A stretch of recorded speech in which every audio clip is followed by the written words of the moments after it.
Hello, Judge. Let's see. Okay. Oh, test, test, test, test, test. Wait a minute.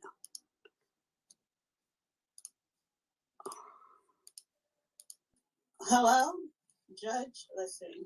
Okay.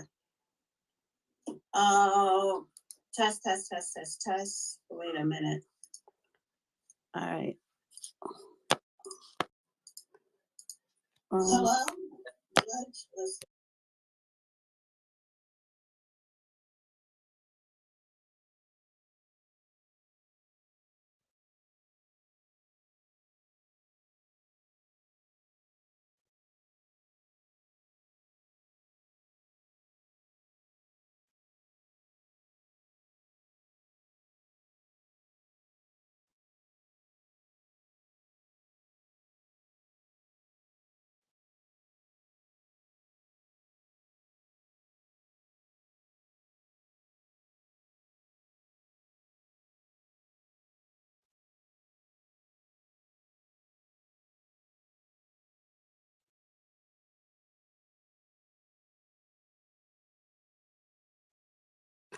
Oh, testing, testing. One, two, three. What are you doing? Oh my God, yo. Damn, why did you I don't have time for this shit today. I really don't.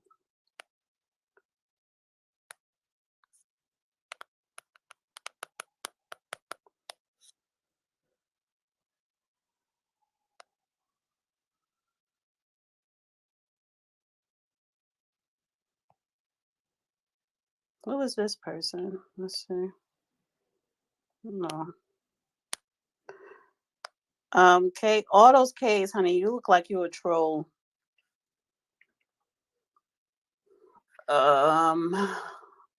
All right. I need someone on let's see.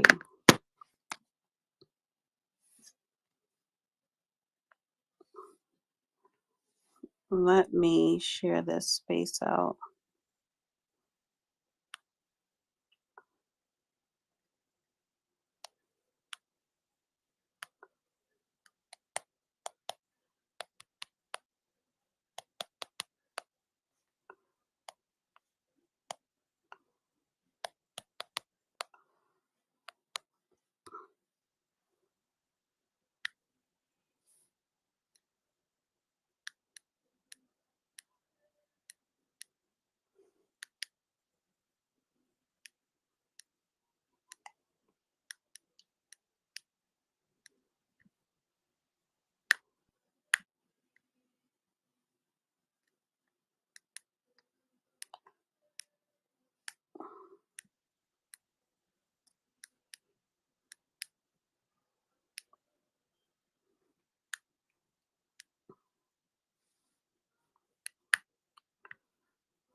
Come on.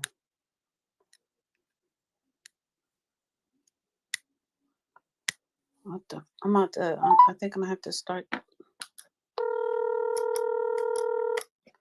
What is this?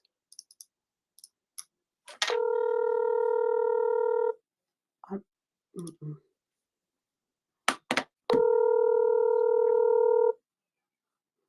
Hell, What are you doing? trying to wait. I don't know what the hell's going on. I'm on. No, you're not. You just left.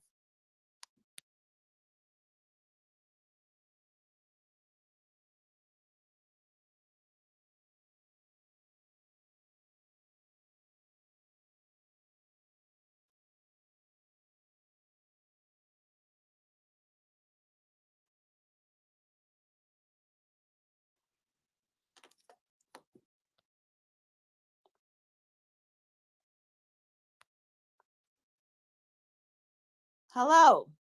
I sent you a co-host request.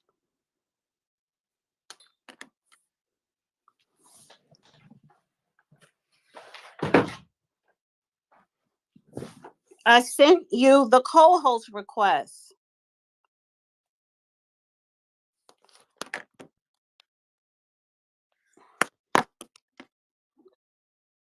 Can you hear me? Yes. I don't know what went on. It was showing that I'd already joined. But anyway, yeah, okay, cool. Give me a minute.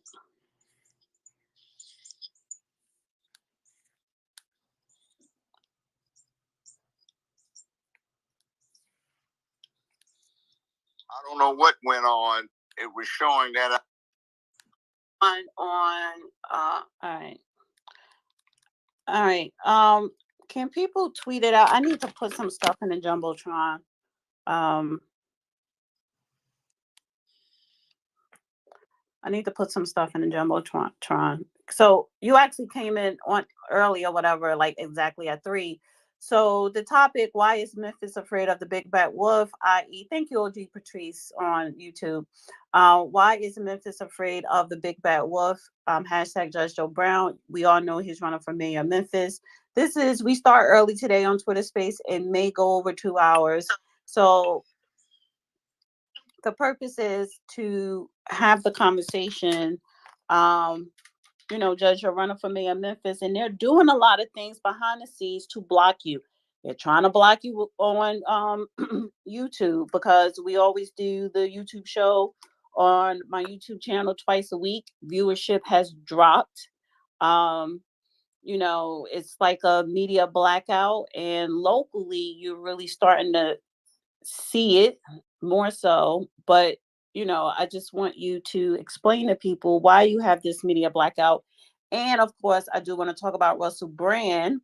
He was demonetized from YouTube because of allegations of sexual misconduct.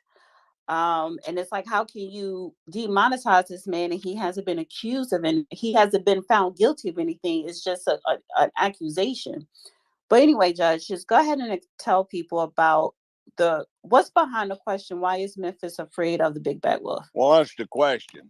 The ordinary people out in the streets, they love me.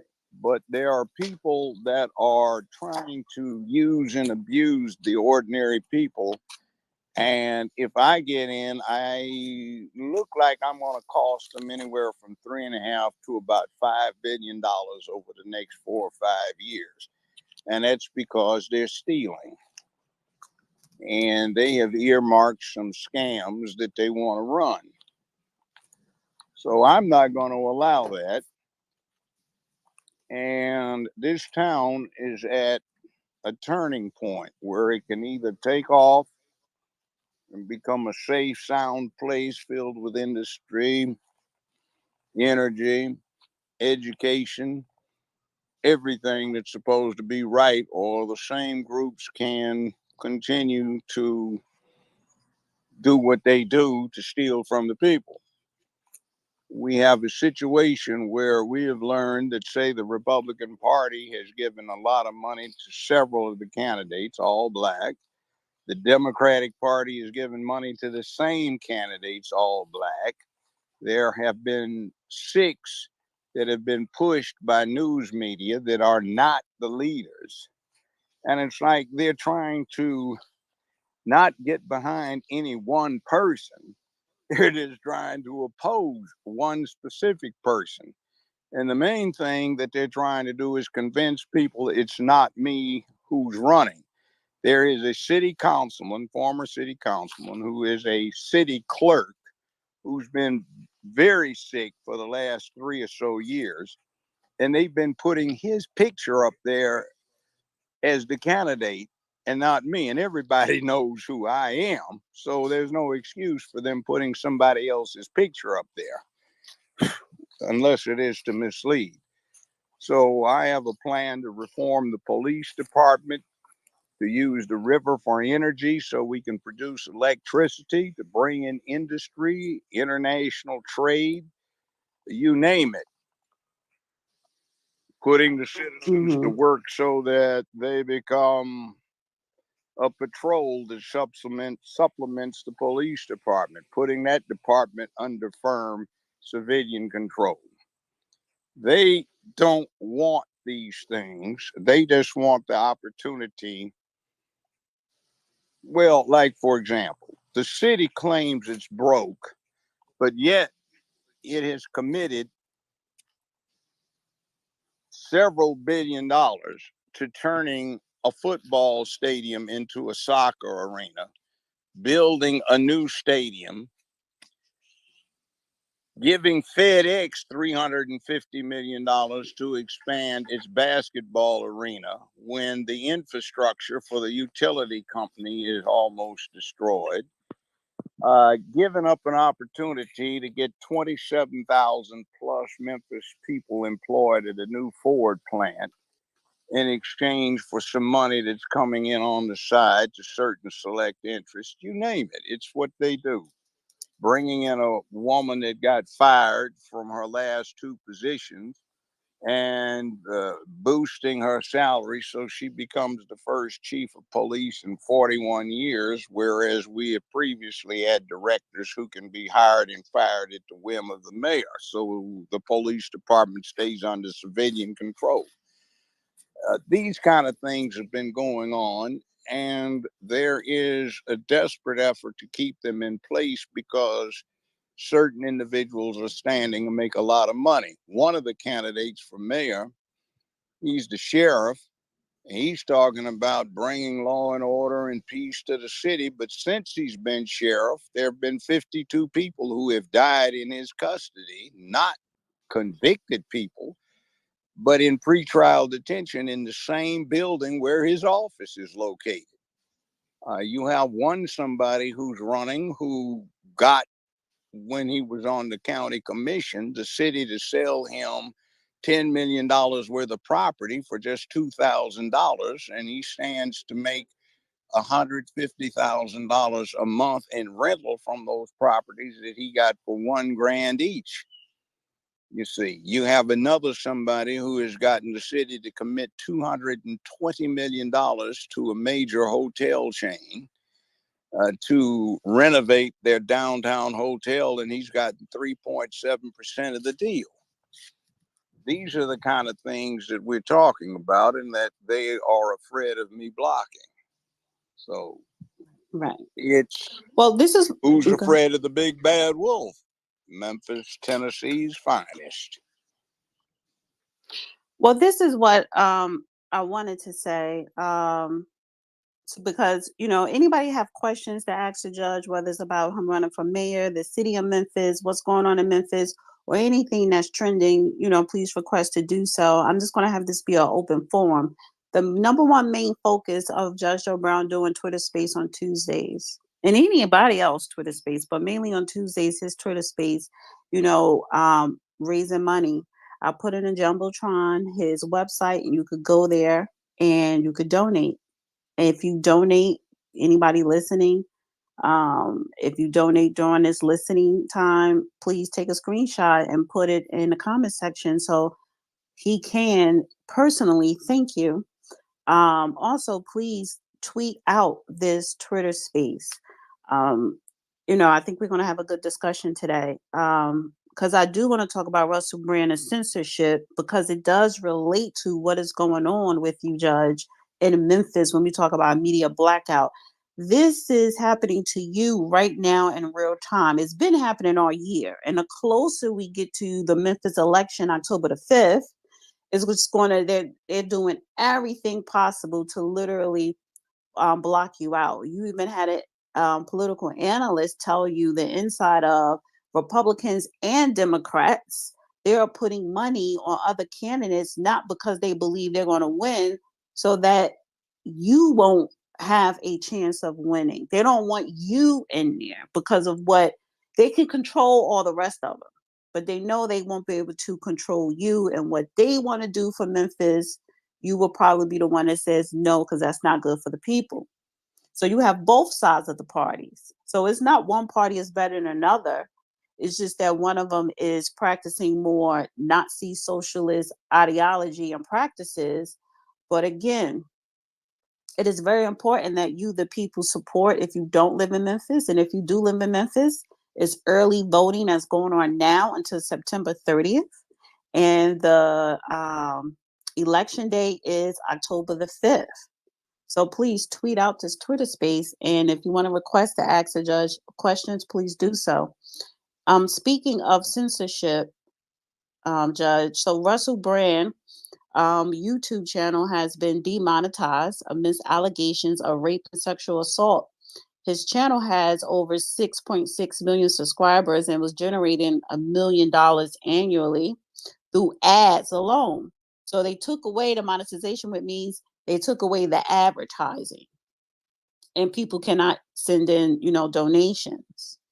And the reason that YouTube gave is if a creator's off-platform behavior harms our users, employees, or ecosystem, we take action to protect the community. So despite him not being found guilty, his YouTube channel has been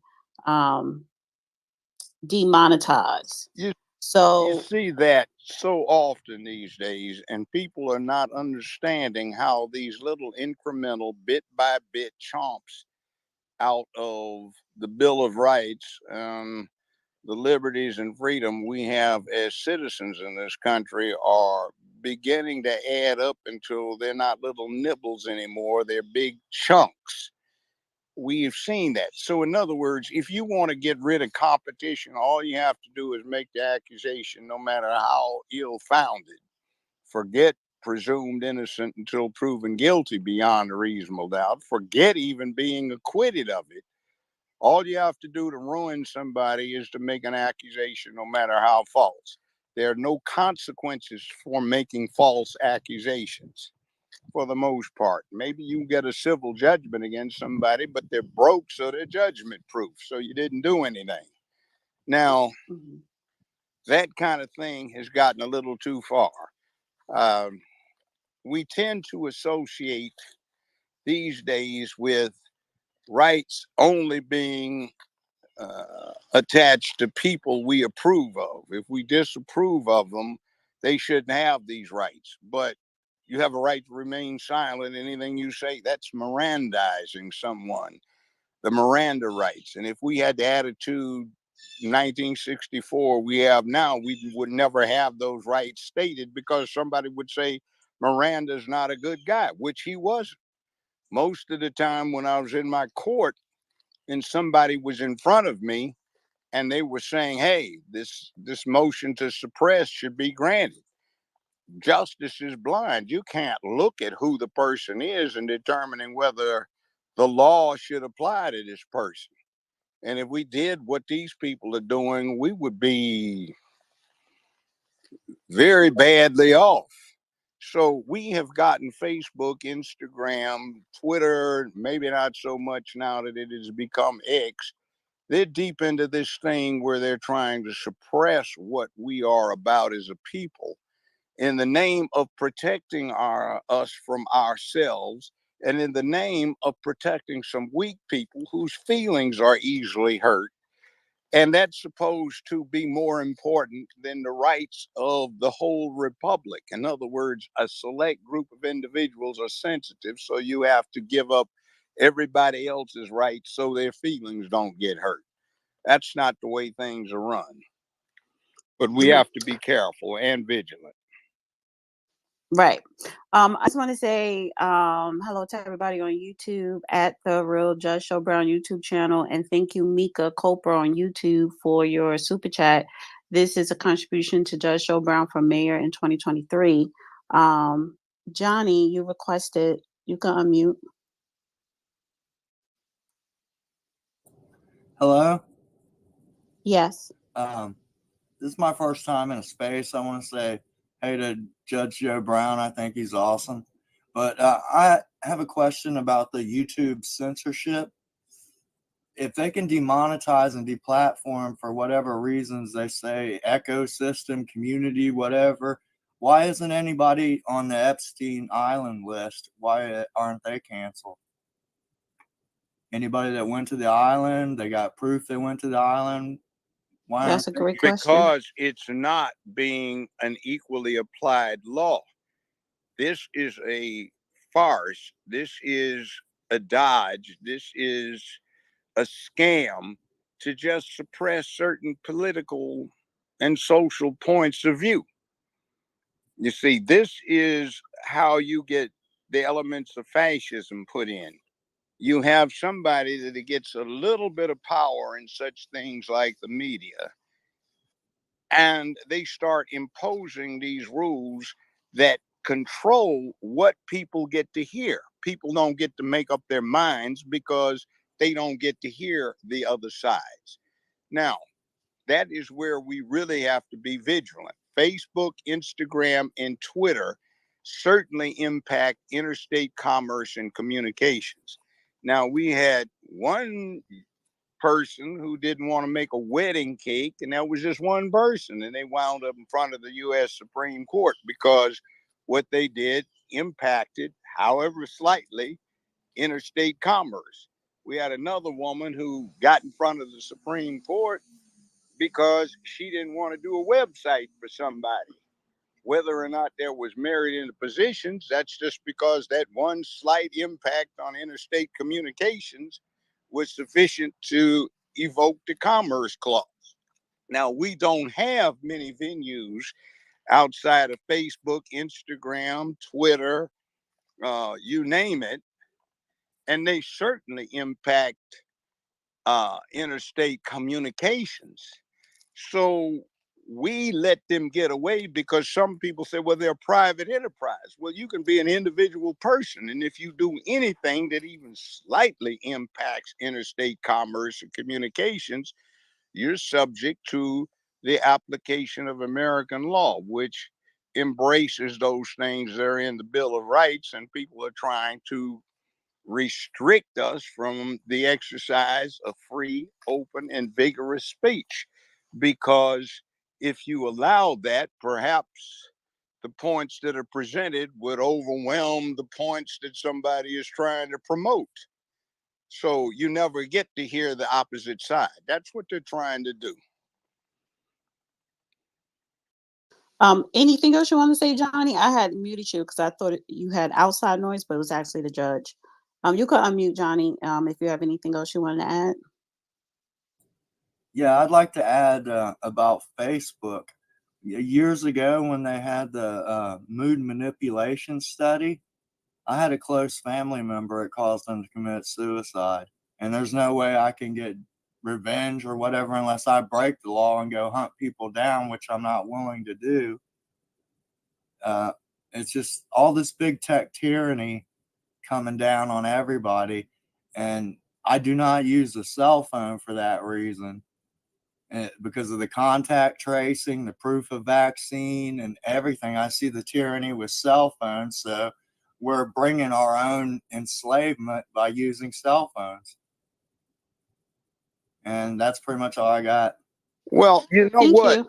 Commenting on that big tech tyranny, for law, for 240, 30 years, Americans have been trying to maintain privacy rights and such like. And today, it's like we're trying to give these rights away because we all want to be in touch. Be careful what you're doing. You have no privacy. They come up with these smart meters to monitor your utility usage, and they're going in your house and they're sending out stuff to third party vendors that says, hey, this is what this person's doing in their house. We're watching. Maybe you can make some money selling something to them.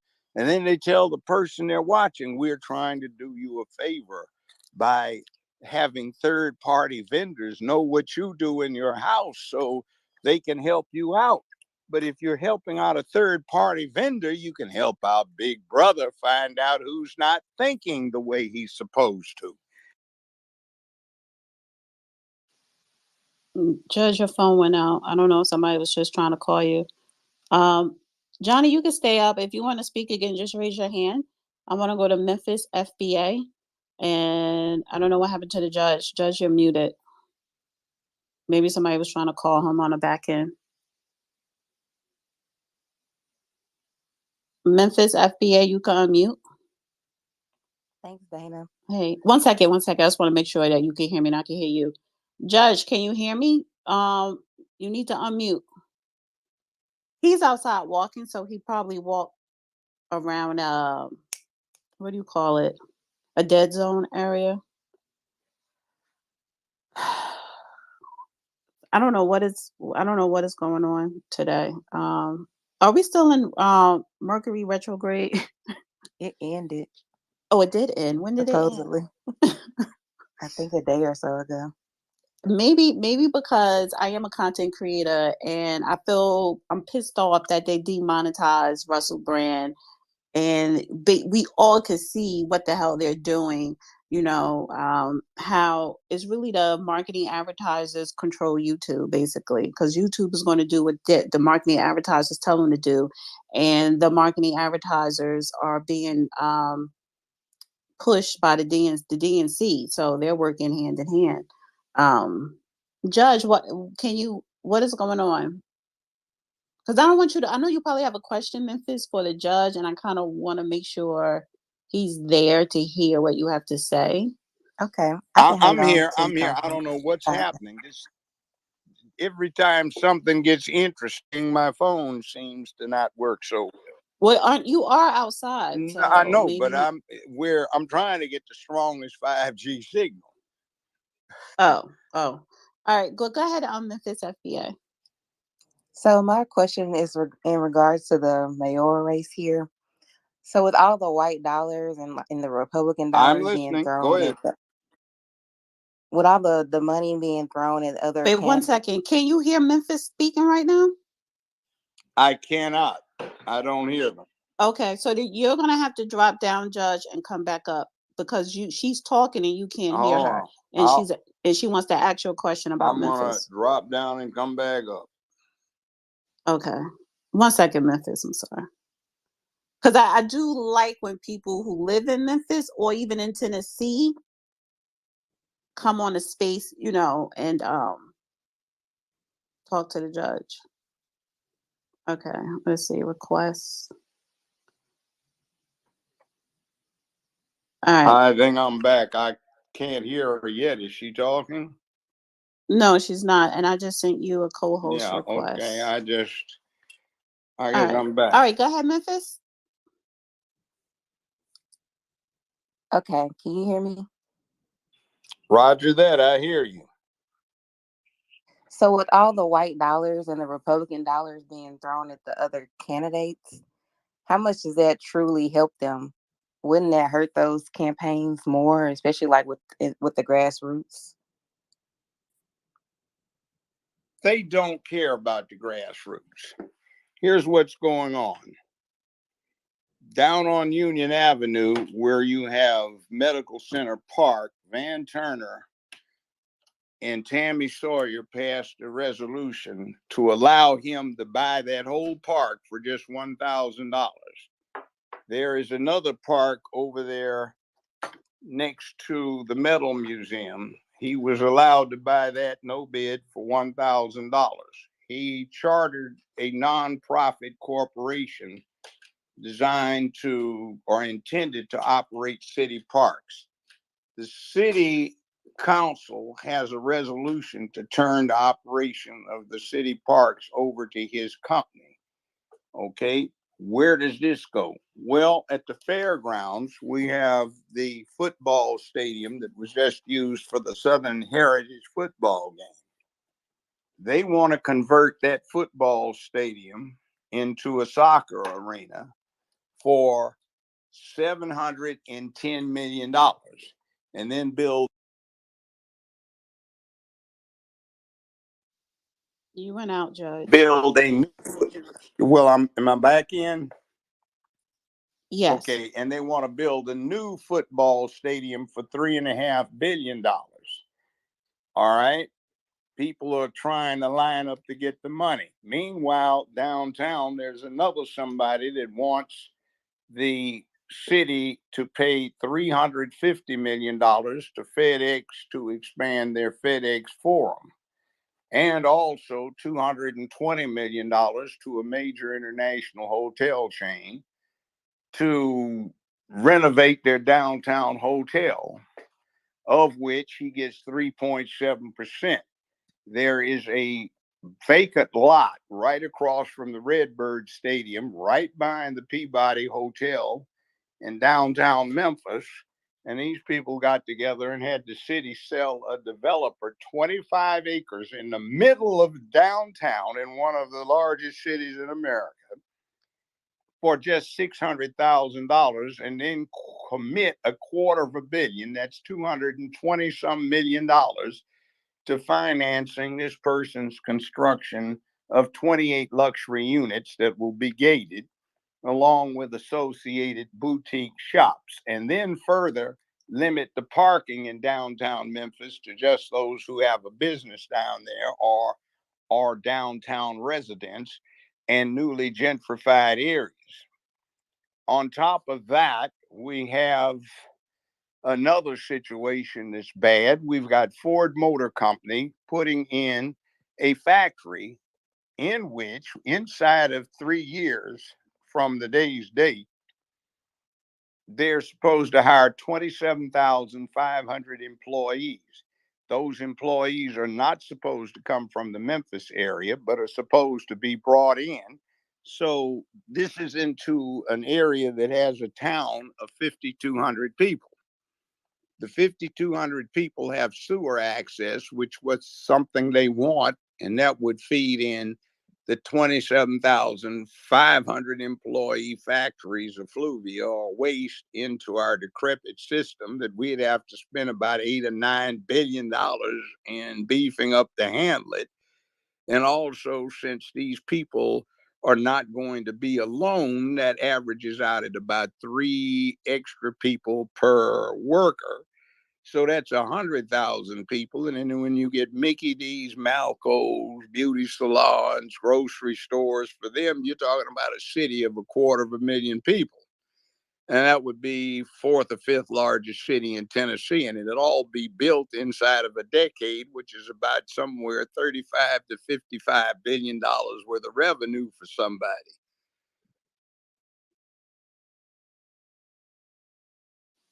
Yeah, you went out. This does not bode well for the locals, but this is the kind of money we're talking about. Also, we have a problem with our police department. The morale is zero. They're being blamed for having white supremacy and all of this Tyree Nichols stuff, which had absolutely nothing to do with that. That was personal between the deceased and several cops, and it was a matter of alleged baby mama, wife, etc., running around situation. But they have a new chief of police who was fired from Atlanta, about to get fired from North Carolina, and her problem was being involved in a child pornography ring. So they bring this woman in and they make her the first civil service chief in 41 years who cannot be fired except for good cause. And that takes the police department out of the control of the citizens through the mayor's office. And they wind up giving her a raise, which makes her paid as much as the governor of the state of Tennessee, which is absolutely ridiculous. So you have all of these things that need to be reformed. And there's some other things in here too. There's the gun control issue in Tennessee is a constitutional carry thing, and the stats that they have uh, illustrate that where the citizens are armed, the crime drops.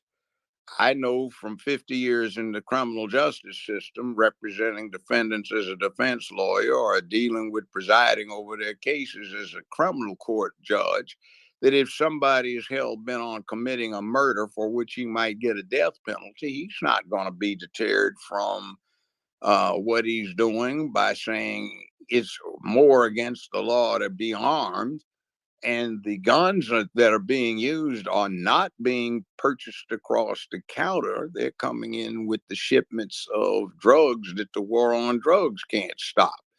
And they're also getting obtained from theft. As a matter of fact, this new chief had gotten her own.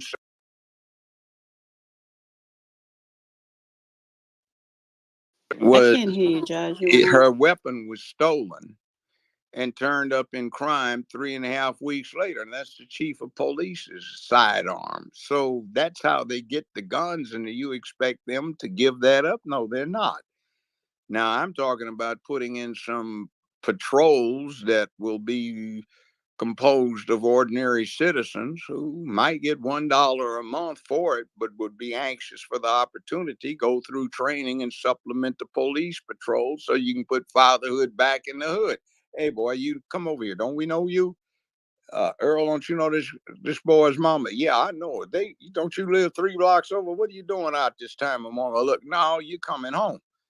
See, this kind of change is what's necessary to use this river to put now high tech modular generators down there so you can get unlimited electricity to power the city and sell the surplus and bring in industry to use the barge trafficking we have and to ramp up the international barge traffic, which is they load the barges up in Japan and Europe and put them on transports and bring them over here so we can put that into our system and ramp up what we have. And with the energy, this becomes enormously attractive to heavy industry, and that means a lot of jobs. So we can turn this place around, but the folk don't want it turned around because it will keep them from stealing. They have all kinds of scams going, and they know I know about these scams because I saw them develop, and I will put a stop to it. So I add this up to be on the far side of about $5 billion that certain locals will be able to make in the next few years if I'm not in office to stop them from ripping off the people. Now, this right now is a city that has the highest murder rate in the country. It's got the worst rape rate in the country, the worst kidnapping rate in the country, one of the worst rates on child exploitation and sex slavery in the country. Carjacking is the highest in the country. And somebody needs to do something about this. And all these other people in this race can say is, I don't know, but you can trust me to put together a committee so we can study this, or I'm going to appoint a crime czar who knows everything about this so he or she can take care of the problem. No, if you're running for mayor and you're supposed to be in charge, you're supposed to know. And the one that has been a mayor, he wasn't bad at the time, but he freely admits he's got 20 acres of personal property that he wants developed by the interaction of public and private resources. So he's got a stake in this that's financial. And every other somebody has got millions of dollars that they can make out of it. And if you look at who's been contributing, well, one of the things that is interesting is that before anyone was legally able to file for the position of mayor, a lot of the locals say you're not viable if somebody hasn't already put $500,000 in your account for you to have this available. And they're talking about last year, somebody gave you $500,000, which is kind of crazy. So we've got a city that probably has the most promising opportunity in America, but it is also, unfortunately, probably the most corrupt city in America.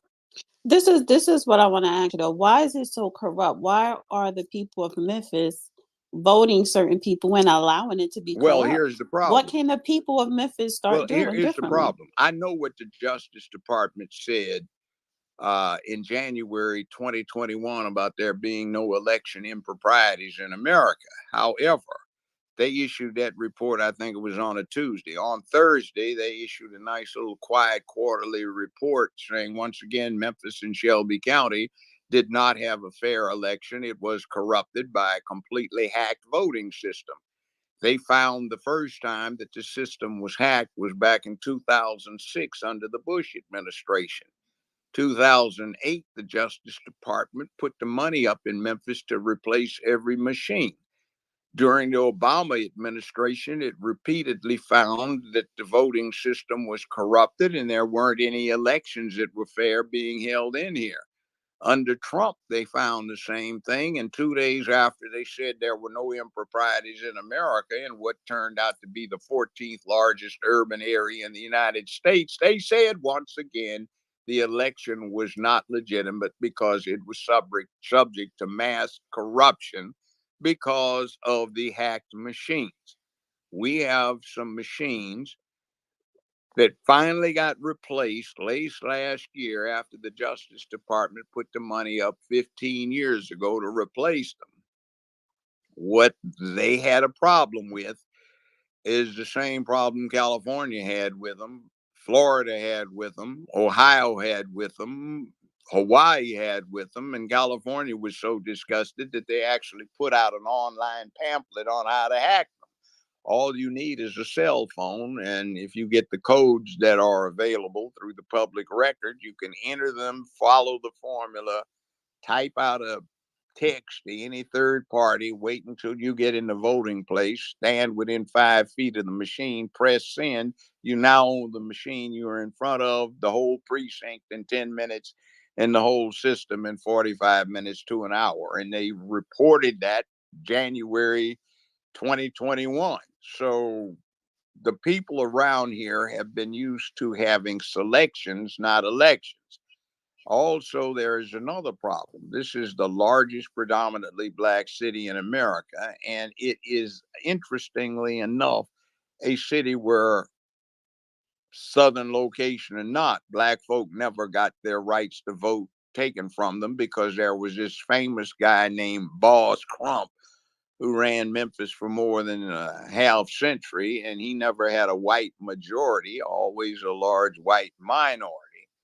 And with the Lincoln Republicans, who were all black at the time, he had a large black bloc vote that he ensured kept the right to vote. So uh, he set up a system of brokers to deliver the black bloc vote going back 120 some years. So in Memphis, there's always been black voting. It's never been taken away. And what's the old proverb? You don't miss your water until your well runs dry.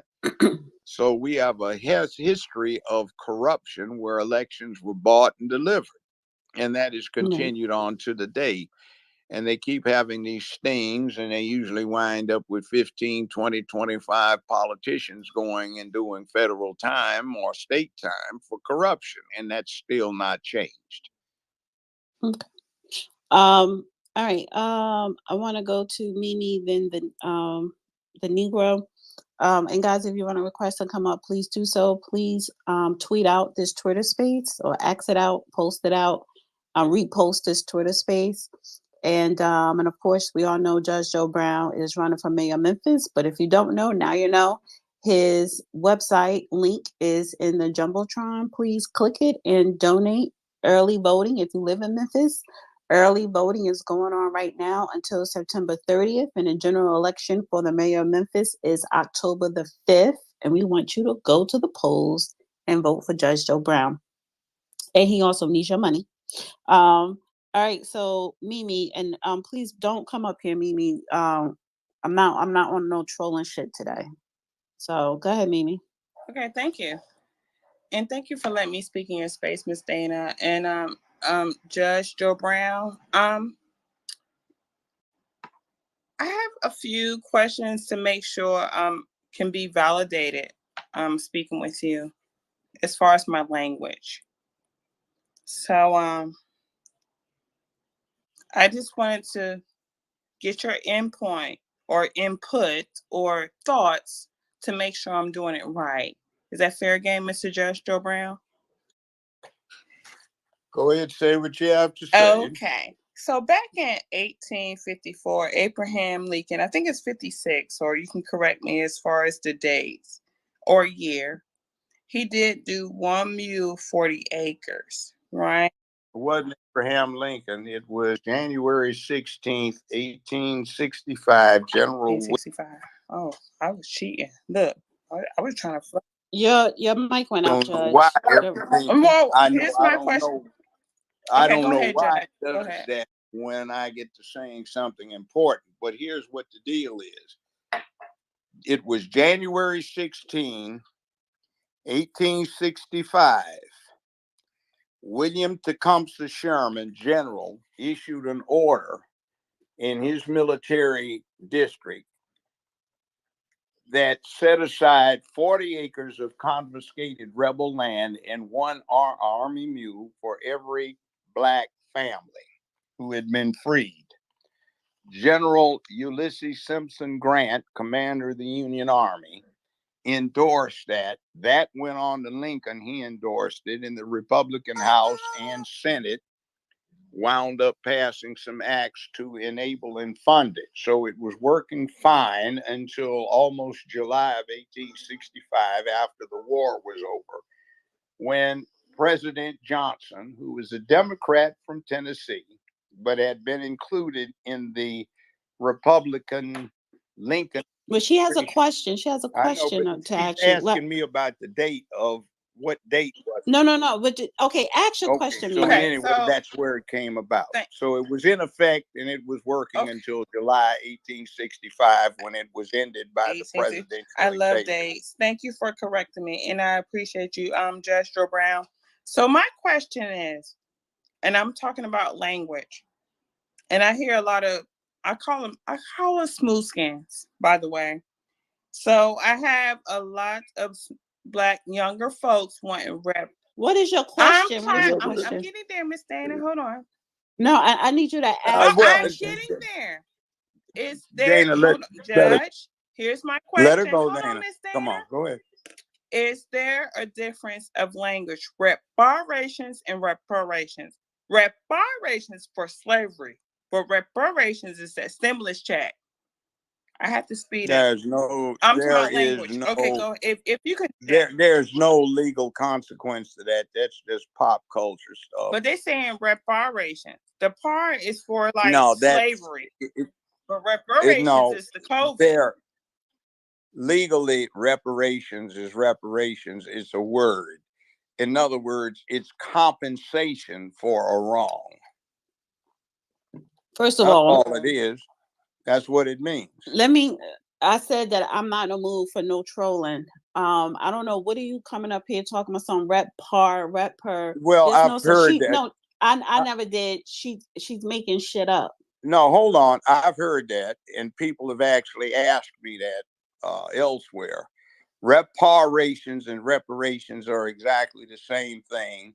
It's just like you hear it in churches where people say history is his story, and they're talking about Jesus. So, I mean, it's all a play on words, and it depends on where you're coming from. But essentially, they're talking about the same thing. Well, okay, so maybe Compensation. she was asking a genuine question, but you know what? When you constantly go in Twitter spaces on some dumb bullshit, no one is never going to take you seriously. So you will not get an apology from me. I'm sorry, because every space you go into, you do be on some dumb trolling bullshit. So, and it could have been a genuine question, but I don't have time. I just don't have time for that today. And you know why I don't have time for it? Real quick, Judge. You know why I don't have time for that? And I'm gonna come to you, Negro Denkasha. You know why I don't have time for it? Because it's as a content creator, the censorship that has been happening, and it's going to get worse until election 2024. And I look at people in society, y'all really don't give a shit. People are so dumbfounded, they are so distracted with stupid bullshit. Because i.e. this Russell Brand, nobody did not say cancel Cardi B, because technically it's the same thing with Cardi B that Russell Brand is being demonetized for. So it's deeper than Russell Brand the person. I'm looking at the actions of a conglomerate of Google. I'm looking at the action of our justice system and how the media is now replacing the justice system. So, all right, go ahead, the new Negro. It's not the new Negro. That's a whole nother company. It's the Negro Black Knights Heritage. Yeah, Negro. Okay, fine. It's nothing personal. I know, but I I'm have used to to Commander. delineate. It's the same. It's the same Negro. It's the same Negro. Just my business account. But I did come up specifically for the Russell Brand. I did watch that hour and something special. I'm very disappointed in the Negroes, not and Black people not calling out Russell Brand and his behavior and the stuff that he's been doing, because they demonetized the Bill Cosby show for less. And yet still they're allowing these white boys like Danny Matterson and Russell Brand to operate and still make money. So while we're talking about Brickgate, these white boys out here sexual assault and everything, SA and everything, and they're still able to make money in the industry. They're still able to operate, and yet still we're looking at like black men as the degenerate in our population. And I'm kind of very fed up with that rhetoric, especially since we're not responsible for those type of crimes. So that was the real reason why I came up, specifically because I saw you had Russell Brand in that hashtag. I did run a space. Nobody didn't want to attend to talk about Russell Brand. Nobody didn't want to talk about Danny Madison and run these clowns down. But yet still, everybody's quick to propagate and run down black men about what they should and shouldn't do over Brickgate. And I find that that's a problem in our community. Well, YouTube demonetized Russell Brand. No. He needs all money. He's a part of money. He's a part of movies. His movies are not pulled off the shelf, but the Cosby Show is pulled off. We need higher expectations because he hasn't been found guilty of anything. Bill Cosby wasn't really found guilty, and they were already pulling his stuff. No, Bill Cosby was. That's why he went to prison. But and then eventually he came out. But I get what you're saying. I get what you're saying as far as when the hammer coming down real hard on Bill Cosby before he was even before a verdict was even landed. So Queen, we had DA. It's not to cut you off, be disrespectful, because I respect your space and the judge. They had DAs running on I'll lock this Negro Dr. Bill Cosby up. All right. Who's running on a platform saying I'm locking up these white boys up, SAing people who got over 90% doing this type of crime? All right. Like that's why I'm going hard on this, Dana, because I feel it's disingenuous how they come at black men any type of way and all disrespectful. And I'm getting kind of annoyed about it from a black man perspective, saying like, hey, come on, man, ease up on the brothers. Support the black man. Not all of us are like that, and we know who they are. Where's Stale what's her name? Stale Kale and where's Okra at? Mammy Okra and KRS2 at? Where are all these broads at that were running their damn mouth saying that black men is doing all this degenerate behavior? That's all I'm asking, Dana. That's all I'm asking. You have a valid point, sir. There is a move afoot that you can see with the DNC and local Republicans as well. And that is to disenfranchise men generally, starting particularly with black men. You see 50 years worth of take your daughter to work week, not one take your son to work week. You have this thing where women are discriminated against in employment. In the actual cases, it's through EEOC. Most people don't know this, but for the last 10 years, there have been more settlements because men in the same jobs, 35 and under, are getting paid less for those jobs than the women are. You've got a situation where only 44% of the workforce in America is male, and for black people, it's only 36% of the black workforce is male. So there is a calculated disenfranchisement of masculinity in this country, and I think that's going to be bad for everybody. And if you hate the opposite sex, you've got a problem. So we both need to work together 50-50 on this deal to come up with the next generation. You see, at one time it was high tech to be living in a cave or a hovel or a hut. Now we live in condos. So we didn't get there with just one sex, one gender. And I'm not talking about fluid nonsense. So we've got to get back to putting the pendulum down the middle rather than swung way over to one side. I'm gonna come back to you, Commander, then Keisha, then I'm gonna go to Sleeth, virologist. Self. I knew I was gonna say it wrong. Self. Okay, so it's Keisha Self and AD SAC. So go ahead, Commander. Yeah. It's just that some of the things that's being promoted, even down to the single parent mother household being projected as we're the leading charges of it. Why is black people internalizing some of this rhetoric that may not be true, by statistically speaking, where it's not true, and we have the most negative views about each other as a community. But when you have the real demons out here doing this, we're not saying boo and we're not saying anything. And that leads to the title. Who's afraid of the big bad wolf? Because if I saw Russell Brand, I would have been punched him in the snot box. It is what it is. And I'm not even that tall of a guy. I just wouldn't stand for that type of nonsense. That just shows how weak men are as a collective, where a woman could get essayed in the room and you hear the cries and you're a coward and you don't want to do that. And that's white men. That is white degeneracy, and that's also white what do you call it? White toxic masculinity. Call it for what it is. I'm just tired of them putting the jacket on black men.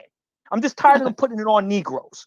That's the reason why I'm voicing my concerns. The color of one's skin is not a sin because the soul is invisible, and no race or religion is superior to the soul that each person carries inside of them. All right, I want to go to Keisha. Hey, Dana. Hey, Judge Joe Brown. How's it going, guys? How are you? Good. I'm all right, thanks. I opted. Thanks for inviting me to this space. I came a little bit late. My bad. I was just coming out from another meeting. What are you guys on about here with Russell Brand? Is this just the? Who's afraid of the big bad wolf? Well, why is Memphis afraid of Big Bad Wolf, which is Judge Joe Brown, because he's running for mayor of Memphis. And then also hashtag Russell Brand, we're talking about the censorship with YouTube demonetizing them. And then anything else, anybody want to ask the judge a question or comment about what else is going on right now in society? All right. Well, if you don't know about Judge Joe Brown from Memphis, I suggest you guys go check it out. I support what he's doing. I think he's a good voice for Memphis. But as it goes for Sir Russell Brand there, I think for anybody, I don't care who you are, it's innocent until proven guilty. I honestly haven't seen the evidence, and so I can't really say what's gone on. YouTube demonetizing him. I think if you're convicted of a crime, then that's one thing. But I think what they're doing now is maybe to save themselves of any financial backlash or whatever. And there was some suggestion that there might be some political motivation to what's going on there because of him speaking out against big pharma and other people. But at the end of the day, it comes down to the evidence. Like, I don't care what color you are, who you are. Like, I want to see the evidence of what actually happened. Can you prove that it happened? And as somebody who's been trafficked myself the last 3 years, I know it's a very serious allegation to say to somebody to be sexually assaulted, and it's a very serious thing to go through. And you need to have the evidence. There's always a way to prove that something has happened. You need to know the motive of why somebody's bringing it out. Are they just coming out into the public and just saying this to get some media attention? Or are they actually filing criminal complaints with the evidence and what's gone on? There needs to be a whole context. And I think there's so much of that missing right now, which is a problem. It makes a lot of things questionable. And like I said, I don't care what color you are. It should be that way for everybody. That's the law. Okay. Dana, I got to push back on that. There was a Channel 4 on England, and there's an hour and 30-minute film about his behavior from his texts to his emails and what he was doing. I would advise you to watch that and get back, and you'll probably change your position on that. Okay. I want to go to Stealth. Did I say it right? Well, if I could just respond quick. Go ahead. All I'll say is that I don't care what's on the media, because anything can be out on the media. I want to know what's in the case file. I want to see what they've put in court, because they can put anything out on the media. Like, there was a bunch of girls who put out even evidence that they were going to be contacted. They were contacted to be in the film or the documentary or whatever, and then they weren't put in there because they had positive things to say about him, and they dropped that evidence too. So I want to see what's in the actual case file as evidence that's being used to convict him of these crimes, because what's in the media doesn't mean that's what's actually being used to prosecute. That's what matters. That's what people need to see. In my opinion, that's just me though. Yeah. But they don't do that with black folks. Hold on. Stop. I have to go to Stealth, and I hope I said it right, because I'm trying to think of how Stealth. You did. Thank you, Let Miss me Dana. add something to this. Sure. The speaker you just heard from was kidnapped, sex trafficked, and is a victim. So you're listening to somebody who has a stake in this, and she's saying we have to deal with due process. And anything can be put out in the media, and it doesn't have to be true. I'd second that from 50 years of experience in dealing with criminal law. Right. And I will Really. third it because, like she said, I want to know what's in that file. That's what counts. Okay, you have the mic. Stealth. Thank you, Did I Miss say it Dana. right? Thank you. Yeah, Stealth. Yeah, I used to Okay. go. I used to go by my regular name on here, but it's so hard for people to pronounce, so I go by Stealth. So, Okay. hello, Judge Brown. How are you, sir? Oh. God bless both of you. I love your spaces. I always try to come on when Dana sends me an invite, and I send her invites. So I mostly cover COVID and the vaccine injured stuff and geopolitical stuff, but I broke the story regarding Harrison Floyd down in Georgia. And I really wanted Judge Brown on that space. We're going to do a follow-up with him, and I would love it, Judge, if you would come.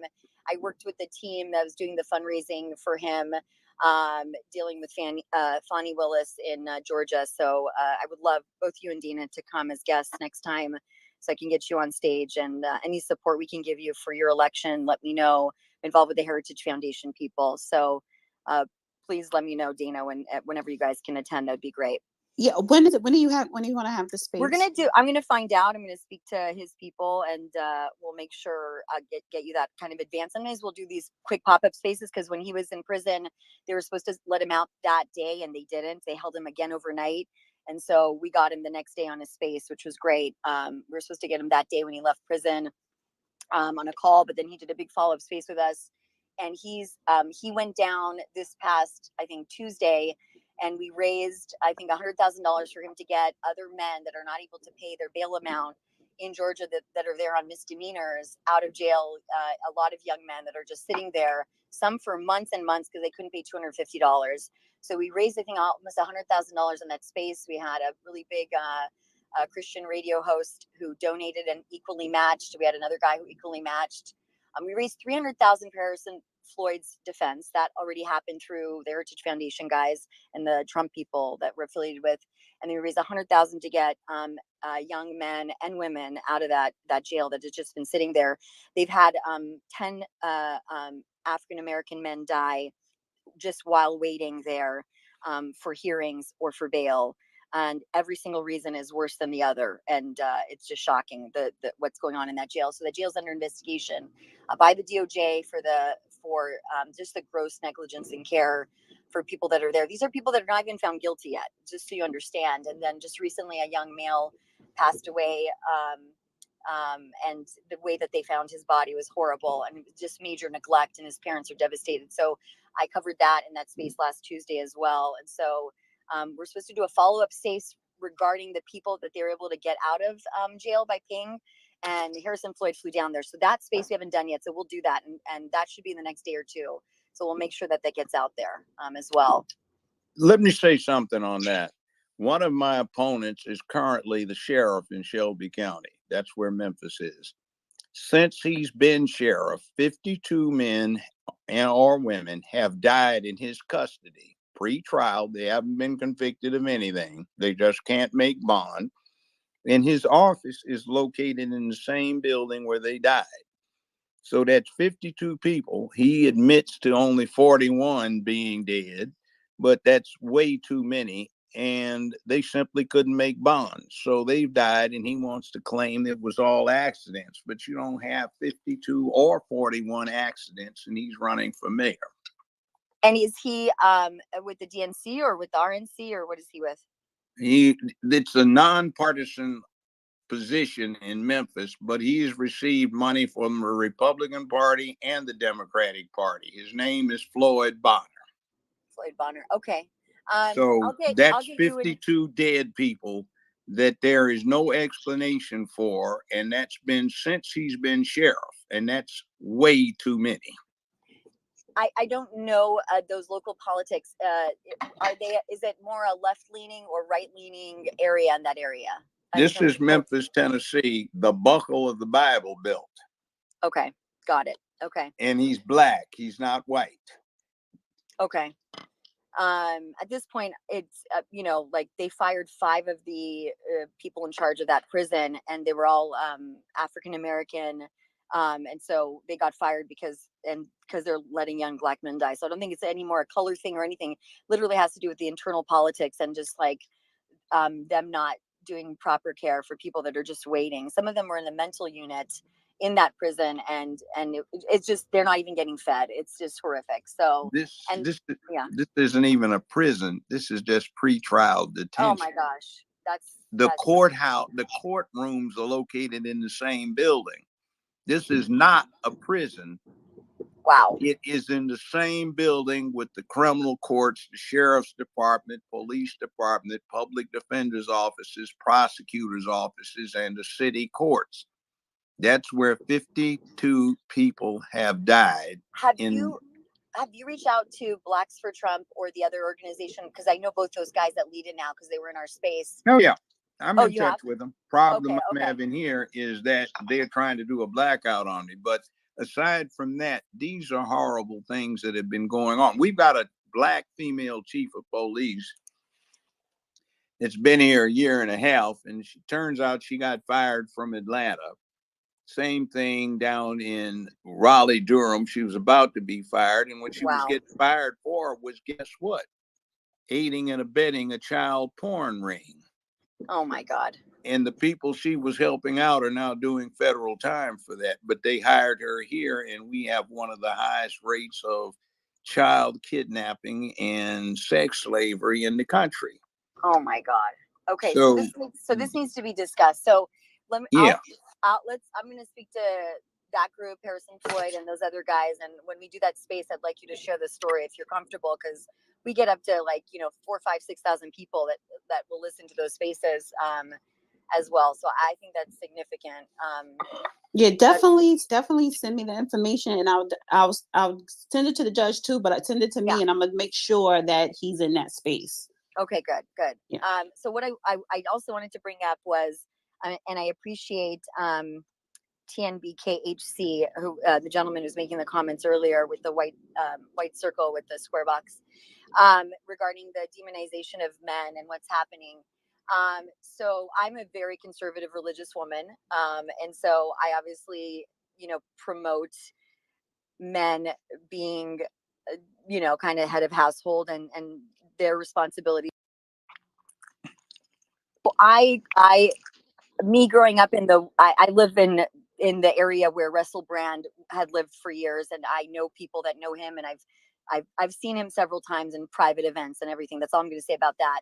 So he's had a long history of severe sexual addiction and alcohol and drug addiction, which all come in a trifecta. And I'm sure Judge Brown knows very well about that, and also Ms. Dana. And so most of those years that he was engaging in inappropriate behavior was through, and a lot of people don't believe in sex addiction, but if you've ever been and I have a background in cognitive behavioral therapy, and part of my research time was in that. But if you go to any of those SA meetings or SSLA meetings, the level of depravity that goes on and that kind of behavior, and it is related to drugs and narcissism, obviously, and it's some undiagnosed things. But this is, especially when you're in a position of power like he was in back then, allegedly, all sorts of things happen. Okay. So I don't know what's the truth or not the truth about the case. But I did read his text messages and communications, and that's very classic communication style of somebody that has SSLA issues, sex and love addiction issues, as well as alcohol and drugs involvement. Listen, when a man drinks or imbibes or does drugs, he knocks out the part of his brain that runs his logic. Judge O'Brien, do you remember Dr. Pat Allen? Did you ever meet her? She was kind of famous in the West Coast. She's one of those famous therapists. She treated for over 40 years people in Hollywood and in the media in terms of sex and love addiction and all these things, but a lot of people that mostly had an underlying drug and alcohol addiction, right? So Russell Bland is obviously a very high IQ individual and probably had, some other struggles when he was younger, but early drug use in males we've seen, look at Alex Berenson has that 480-page book on it, does create psychosis in men's minds. And then it's just progressive from there. So I'm a very big promoter for in all schools and for parents to be teaching their sons to not imbibe or do drugs until after 27. My background's pediatric neurology as well. Sorry, there's of course I'm in an area where there's fire trucks at this moment, but my point is that and that's not an excuse for his behavior or his position of control or what he did. But there has always been kind of rumors in the comedy world. I know two retired professional comedians that are female that are now married and have families, who did like for special events. They would speak for us. I've always kind of stayed friendly with them. And he's had a history. A lot of men in Hollywood have. Okay, it's just because that industry also attracts a certain personality type, right? So that being said, I'm sure things are going to come out. It's probably the statute of limitations are too far. He has become clean and sober, very conservative, a family man with kids. Yes, there's the component that he's speaking in terms of things that the left doesn't like and Hollywood doesn't like. So there's going to be a huge target on his back for many years. I think Judge Brown can say the same for himself. Judge Brown's always been pretty to the right of things in most things, and I'm sure you've gotten obviously pushback on that as well. So especially when you're a more forward personality type. So yeah, there's going to be an investigation. There's going to be a smear campaign. I always say a man's reputation is it's very easy to lose and hard to get back. So you have to make sure that you keep your network and the people you associate with and your friends, people you're in business with, very, very clean, because at some point there's always going to be a bill you're going to have to pay for it. And this is the concern. It's very hard to live a stoic lifestyle. It's not fun. I'm going to tell you that much. It's not fun, but I can put my head on the pillow at night and know the next day I'm not going to have a scandal about myself or my significant other. And it's hard to do when you have 2 or 3 addictions and they've spiraled out of control at a young age. So that's all I'm going to say about that. For If now. I might reply to something. Sure. Yeah. If I might, when I was on the criminal bench, I put together a team of psychologists and psychiatrists to evaluate most everybody I sentenced, because that was allowed under Tennessee law.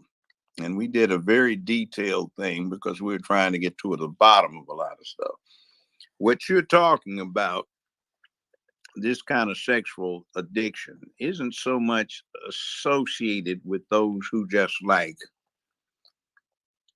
normal, fun-filled, recreational, or reproductive sex. Right. It's ones that tend to have what we termed back then deviant sexual ideation.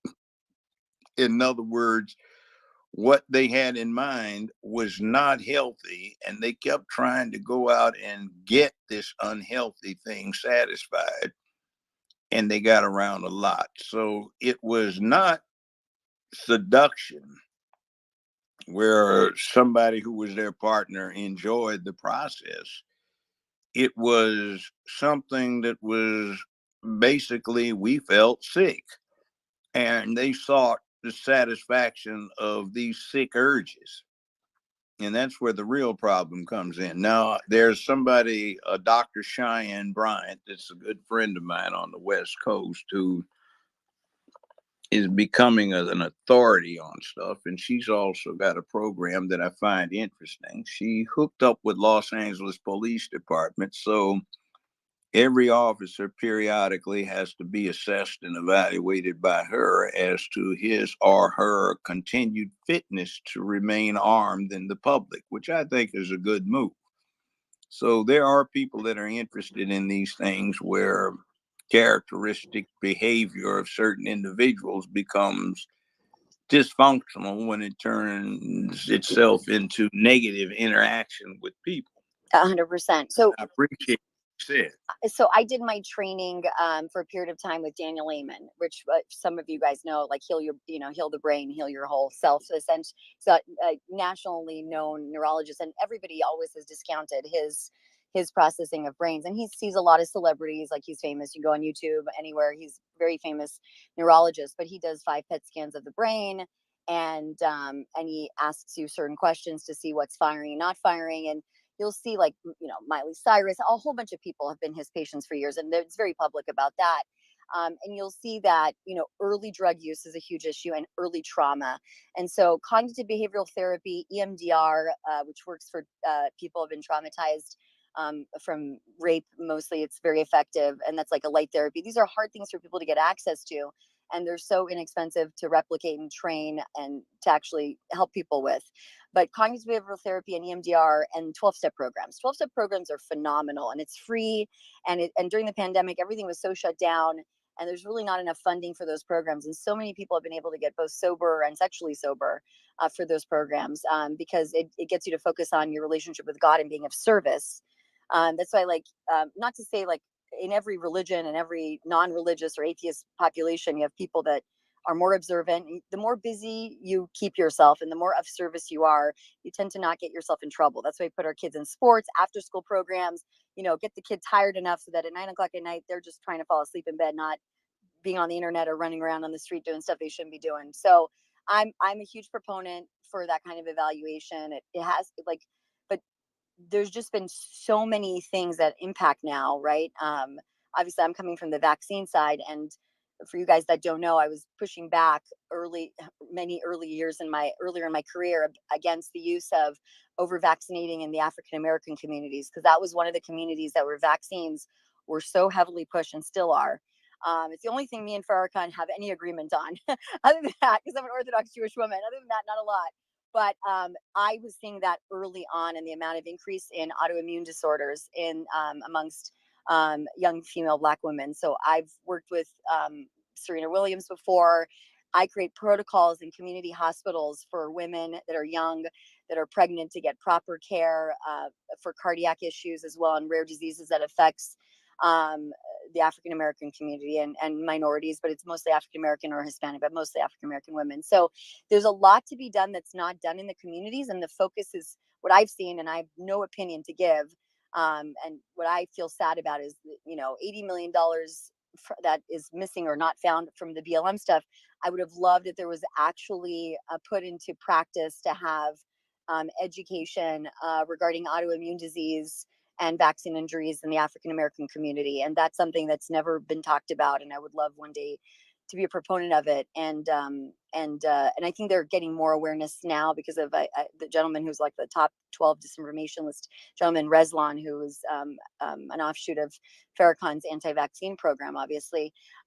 So because I come from that world and I've seen the autoimmune disease raised so high, it's over it's insane, the amount of autoimmune disease in the African American community, and it goes unchecked. And so that's something that also affects women's health, and women's health affects their children's health. Because if you don't feel good, you take things to make you feel better, and you think that those pharmaceuticals or those street drugs or whatever, and really there's other stuff going on, and nobody talks about inflammation of the brain in also young men and what food is doing in certain things. So this is a very medical, extensive conversation that's mostly boring for most, Right. but thanks. But I had a captured audience, so why not? So yeah, but Judge Brown, I think that's great that person. If you DM me the name, Dana, of the therapist, I can write it down because I was driving. It'd be great to listen back. Maybe I'll look. Oh, Dr. Cheyenne Bryant. Yes, I'll Bryant. DM Okay. you her name. Perfect, Yes, thanks. and right, and let me just say this too, and thank you so much for coming up. So just like the judge is an expert, in law, but he's very detailed. So is the same for Stealth. And I hope I said it right. Stealth Health. Stealth. Yeah, Stealth. Yeah. So thank you. I really appreciate that. And I will DM you, Dr. Cheyenne Bryant, and even some of her social media links. And also, please let me know when that Twitter space, and I'll make sure the judge is on it as well. Yeah, I'll DM you guys by tonight or tomorrow. I want to get on it because I want you to share that story. That's significant, and I think it should add to the. It's good to add it to the Harrison Floyd stuff that he's doing too. Thanks. And by the way, I intend to start implementing such programs on a wider scale. I tried when I was a judge, but I was one of several. But in this case, you're a boss hog over the whole place, and you can get a lot of stuff put in practice, and it's necessary. And Judge, I would love to hear your opinions on the case regarding Fani Willis at another time. Obviously, it may not be the space, and you might have pontificated on that historically on a prior space. I'll go look for that, but I would love to hear your opinion on that because we have these major lawfare spaces, and I think you'd be a great contributor to that as well. Okay, Okay. well, yeah, definitely. But definitely send me that space, and I'll make sure he's on it. And any space you have when it comes to law, Lawfare, and then you want, yeah. definitely. I want to go to AB Stack and then Miss Lynn. AB. Hey, thanks for allowing me to speak. And always, it's so cool. You know, like you grow up and you watch people like Judge Joe Brown on TV once in a while. You're like, that guy's got common sense. He knows what he's talking about. And then you get to go on a space with him. So that's kind of cool, right? In a very, it's an honor to talk to you guys. Just touching on a few of the recent comments from Stealth. Yeah, sex addiction is a real thing, and there's certain types of people are born. I worked at an addiction center as well for a while. I helped run it in terms of the intake for new patients. And what you discovered is there's a certain type of people have a natural genetic, I think, or very early developed predisposition towards addiction in general. They have addictive type of personalities, right? And that could be manifested in different ways, but you can tell the difference between those kind of people, if you have enough experience dealing with them, and the people who situationally occasionally fall into substance abuse but can easily get out of it the moment they're removed from that situation, right? So that's a very sort of good observation on her part. Also, I definitely highly recommend. She mentioned cognitive behavioral therapy. It's one of the few forms of psychotherapy, if it can be categorized that way, to have demonstrated effectiveness in a lot of people. So if anyone's dealing with addiction issues, nothing wrong with 12-step programs or anything like that. That's good. Anything you could do for community and fellowship and God, that's amazing. It's very good and important. But in terms of actual therapy, yeah, cognitive behavioral therapy is good. So I would encourage anyone to pursue it if they need help with any kind of changing the way they think. Literally, it kind of rewires the pathways of your brain and changes your instincts over time. It's not like a one step, one session type of thing, but over time in terms of how you react to certain stimulus and what have you. But changing the tack and going to a few of the previous comments about sort of how Russell Brand has or has not been treated publicly versus, maybe some prominent Black people in the past, like Cosby. I think it should be very simple. It's very difficult emotionally to accomplish what I'm about to say, but I think it should be simple intellectually. And since we're human beings and we have free will, we should choose to use our intellect over our emotional response. And our response to all of these public controversies, all of them, should be as close as possible to sort of be revolving around two principles, right? Number one, single standard of justice. You should treat person A the same way you treat person B. Okay, no double standards. Okay. Number two, you want it to be actual justice. So just because some guy didn't get off for something that he actually did, aka Bill Cosby, doesn't we want hypothetically, I'll get to that in a second, hypothetically a white guy to also get off. We want people who commit serious crimes that we all consider serious crimes. This is not like a quote unquote racial crime. This is something that all good people in every community in the world consider to be a crime if it's actually done, and a terrible, horrible thing to do, right? But single standard of justice, and it should be on the side of actual justice, which means the right thing in alignment with, human flourishing and God's plan. And the other standard is do unto others, right? It's a biblical principle. Do unto others the way you want to be seen to be done. We do not need to, and we shouldn't in any situation make this racial. Anybody who commits that kind of crime needs to be punished. Anyone who doesn't, no matter how poor they are, and no favoritism to poor, to rich, to white, to Black, and don't prejudge these things, especially in the public eye, right? We have a standard of innocence until proven guilt. Now, it's different in the court of public opinion, right? There's a court of law and then there's a court of public opinion. But we should try to keep a version of that standard, even for what we do in the court of public opinion. There's nothing wrong with having these controversies come out and just shutting the bleep up for a few days. Like, let the situation cook, let the news unfold. You can say, oh, that's interesting or that's troubling, but you don't have to cast judgment on it one way or the other. Either way, say he's probably guilty or he's probably innocent. You can let it percolate for a week or two or three or a month or at least a couple days, right? Whether it's these different situations, but any of these things, when the mass shootings come out, we don't have to comment on it right away, except to say that it's terrible and sad, right? We don't have to comment. We have free will. We have choice not to comment and to not prejudge. Even in last little point on this, even in biblical times, right?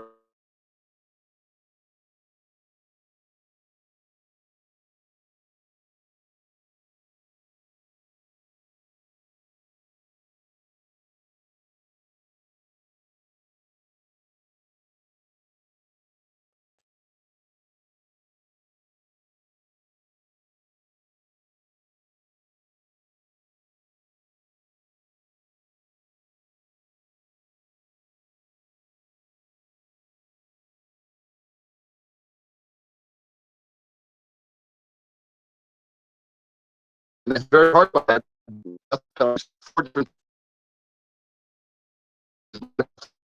And it's just see let's what happens.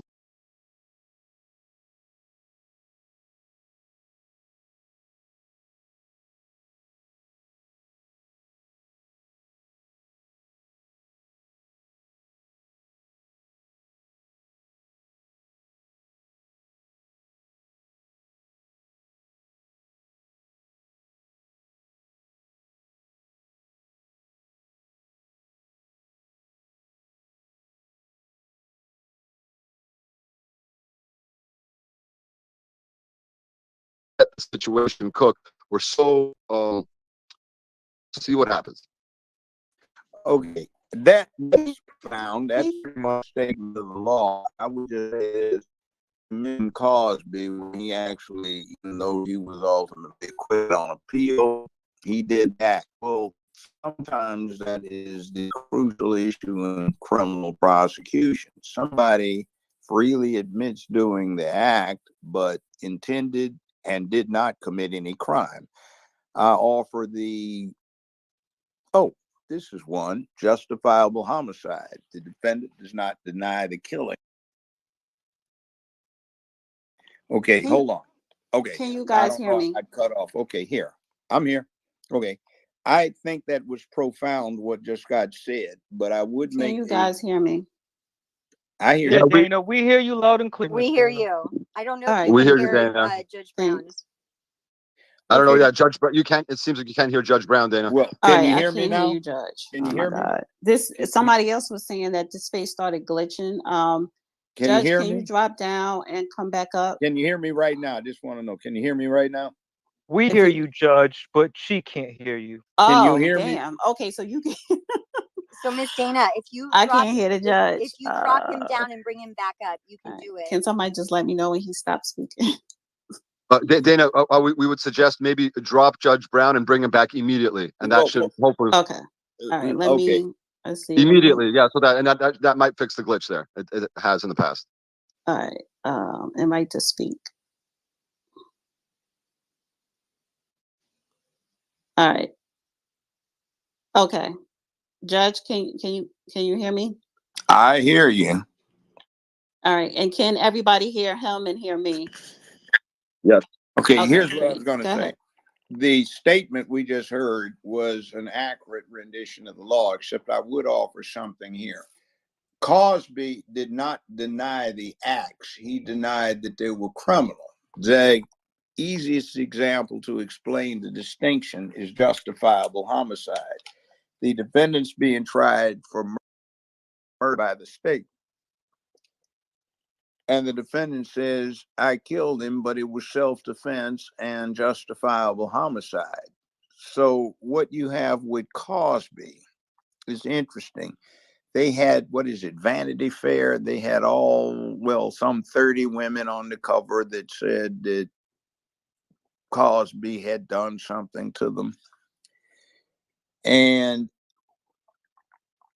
at my age, I was young, but I was grown, and I grew up in Los Angeles, and I had occasion to go to some of those parties. So when I looked at the people who were pictured, and I went back and looked them up and saw what they looked like back then, I said, oh, I've seen this woman, I've seen this one and this one too. And they had these parties where they would invite athletes, militants, movie stars, TV stars, etc., musicians, entertainers, and you'd go to these parties. And in those days, it was during the tail end of the sexual revolution. So you might have one of these women on the cover. She walks in, she takes her overcoat off, puts it on the bed. She's see through. Half hour later, she's topless, and then within the hour, she's naked, except maybe for her belt or a gold chain around her waist. And then for the next several hours during the party, she and several others similarly undressed are going around, and they are leading various men to the restrooms, toilets, You go to get something out of your coat on the bed in an upstairs bedroom. You can't because they're laying on it doing somebody. And then you might come back a week or two later or a few days later to another party. They're there again, and it's going on over and over again. So now they're complaining about they got taken advantage of. They may have, but then again, did they get taken advantage of, or are they complaining with buyer's remorse, so to speak, with what they inappropriately did freely and voluntarily to, what shall we say, perhaps jumpstart a career that wasn't founded on a great deal of talent? And that was something that I dealt with as a defense lawyer and as a criminal court judge. I could remember a case where the local media was all hot about this horrible rape that took place in the park.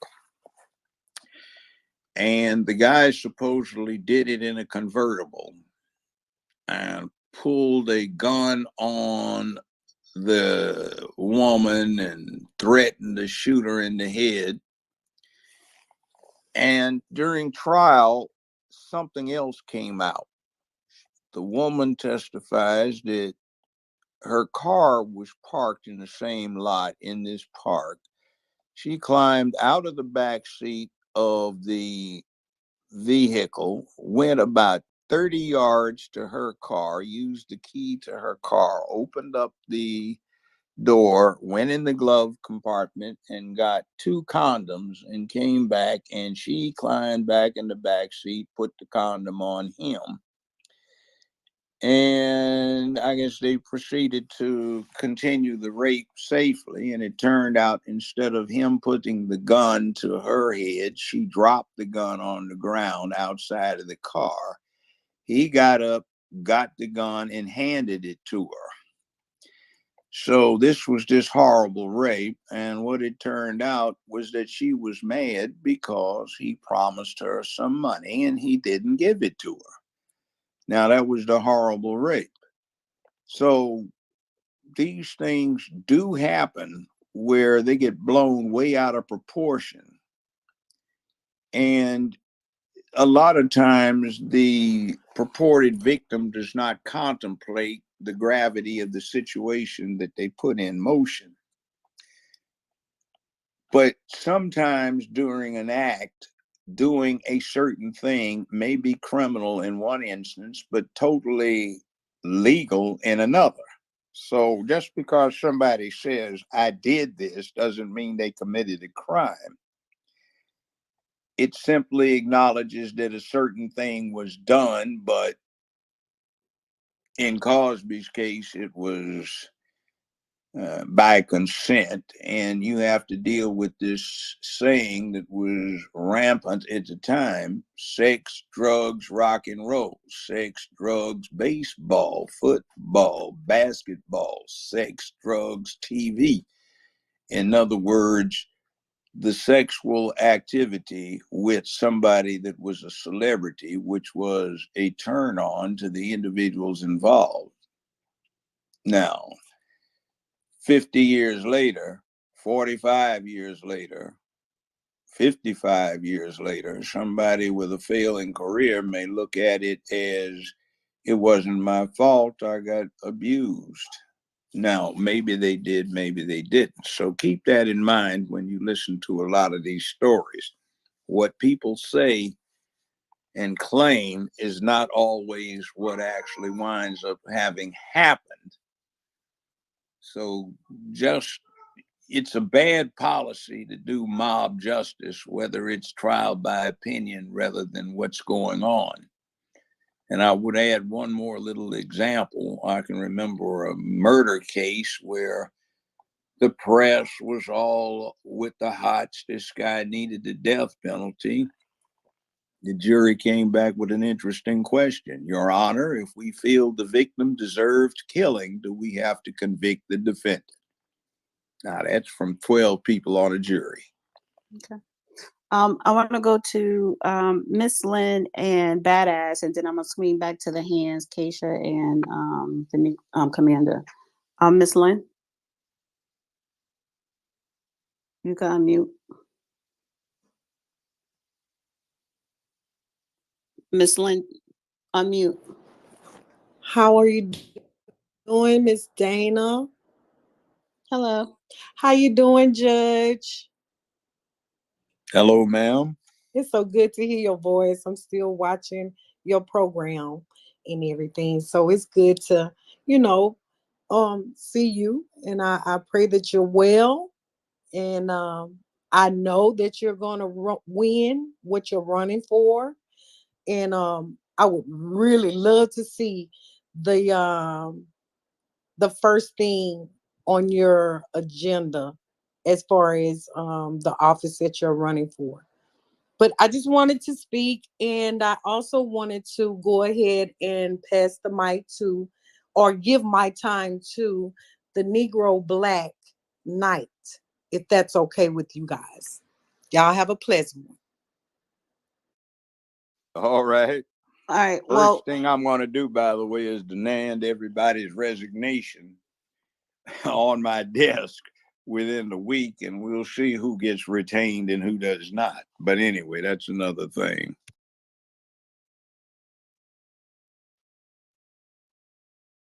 okay. So, what a badass.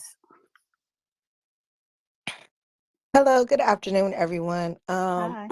I'm just listening to the discussion, and I just really think it's interesting. I don't think that this is what Black men intend to do, but it does kind of look like, well, you let them do it, so why can't we do it? I don't think that's what y'all mean to put out there. It does sound like we're in a room of intelligent people. Bill Cosby was in Pennsylvania. Russell Brand, his charges are being investigated in England, a completely different country. Even if he was in a different state, we live in a country where each state has their own criminal code.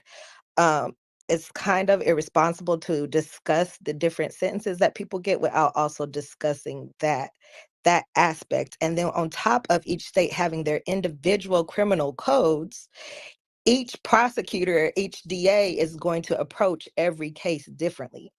So I don't know. I kind of just want to bring that up because I guess my question is, what is the solution? Because, like, do we want to go to one criminal code across the country and have just do the U.S.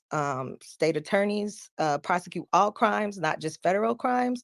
Or what is the solution? Because other than that, like, criminals need to be prosecuted. Like, we're a society. We have societal norms that need to be followed. My bodily autonomy needs to be respected. If it's not, I want the criminal to be prosecuted. I'm sure that you would as well. So I kind of want to know, what is the solution once we bring in the facts that my Wi-Fi just my Yeah. Okay. so if I dropped out. You're Um, good now. of Good. course, You're good. of course, it sounds great and salacious. It's going to be like bring up a lot of conversation to just talk about it generally, right? But it's not general, it's specific. And these are specific incidents that are happening in specific locations. And that is why they are being specifically treated different ways. Additionally, YouTube is a private company. If they want to kick you out because they want to kick you off, they can. No, That's they the type. can't. No, they cannot. They cannot. Why? It's a private company. Why And can't it they? doesn't make any difference. The example I used earlier was somebody in private business in Colorado decided that his religious beliefs dictated that he not make a cake for a gay couple. That's just one person in Colorado. He But wound Judge, up in front of have those no. facts of that case been applied to Yeah, YouTube yeah. demonetizing Okay, people? yeah. Here's There no. has been Here's a what. case before the Listen, court where they listen, have listen, applied those facts to that. listen. He wound up in front of the U.S. Supreme Court. Why? It's the same reason they used to apply the Civil Rights Act to the whole country. If even remotely what you do impacts interstate commerce or interstate communications, you're stuck with not violating any of the rules when it comes to discrimination, prejudice, bias, or et cetera, et cetera. So when they So, kicked Russell Brand off YouTube, what are they well, the prejudicing deal against? is how many tens of millions of people Mm-hmm. listen to YouTube in interstate communications. There is wire trafficking There's FCC that regulates them. They broadcast. They have to avail themselves of American law and get licenses to do the broadcast function. They exercise the modern equivalent of the soapbox. If people want to be heard, they get heard through these agencies like Facebook, Instagram, Twitter, etc., etc. And what happens is, because they impact interstate commerce, because they impact interstate communications, they can't decide to discriminate against anybody. So if they do, they are really put in a position where you can beat the crap out of them in a lawsuit, but nobody wants to because everybody's afraid and everybody thinks they're private. They can do it. They cannot. Can I finish now, Judge? This is Yeah. actually my Now that's just specialty. a correction on the law. Yeah, this is actually my specialty. So I'm gonna we went to the same law school. We talked about this last time. So I'm gonna UCLA, recorrect. right? Go ahead. Yes, I'm gonna recorrect because this is my specialty, which is discrimination. I worked for the EEOC. You I did cannot too. discriminate against a protected characteristic. That is the case that was the issue in the cake case. Whether or not they could discriminate against the gay couple. This is a private case. There is no protected characteristic for a rapist or an accused rapist that will prevent you two from being able to successfully defend themselves. Now, maybe there's a lawyer that could come up with some way to verbalize that and have a successful argument. But just a white British rapist who they've decided to demonetize because they have pending charges and allegations against them, that is not a protected characteristic under the Civil Rights Act.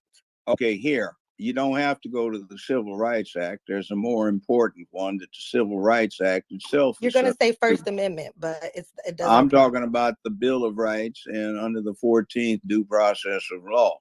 So when you deal, I worked with EEOC too, but it was back 1974 and 5. So anyway, when you have this situation going on, you have to say the underlying framework of the whole bit is the Constitution as amended.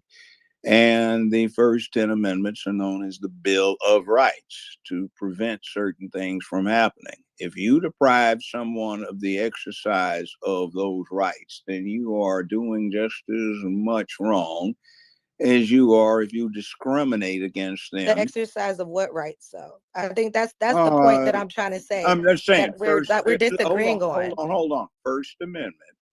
And that's the problem.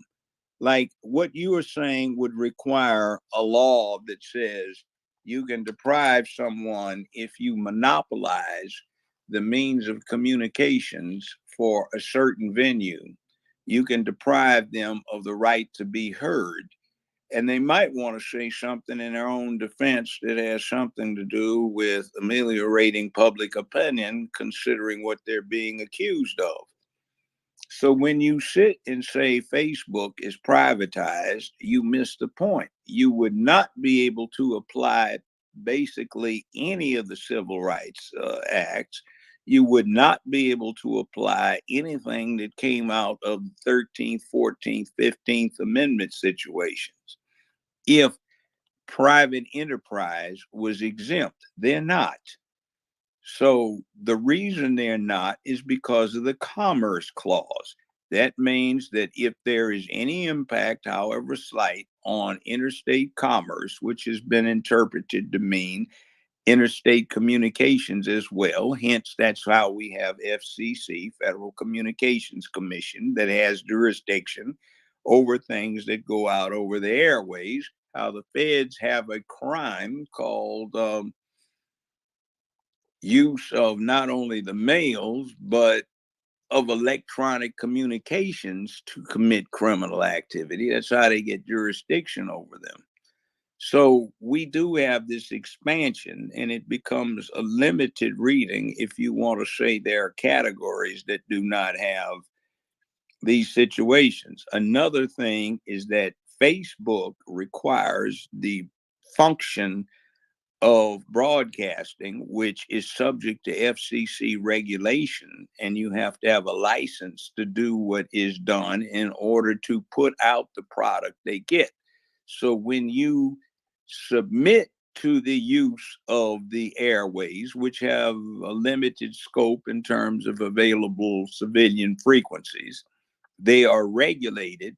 Then, as part, separately and apart, Facebook or otherwise, privatized or not, they have to agree to the terms and conditions of their franchises exercise of the license they get to broadcast. That puts them in doubly by contract.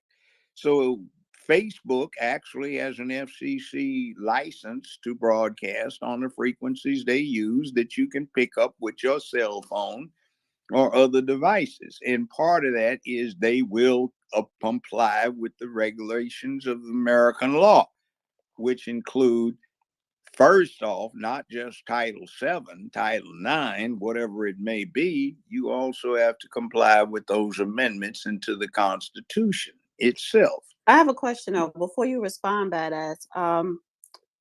I agree with what you're saying, Judge.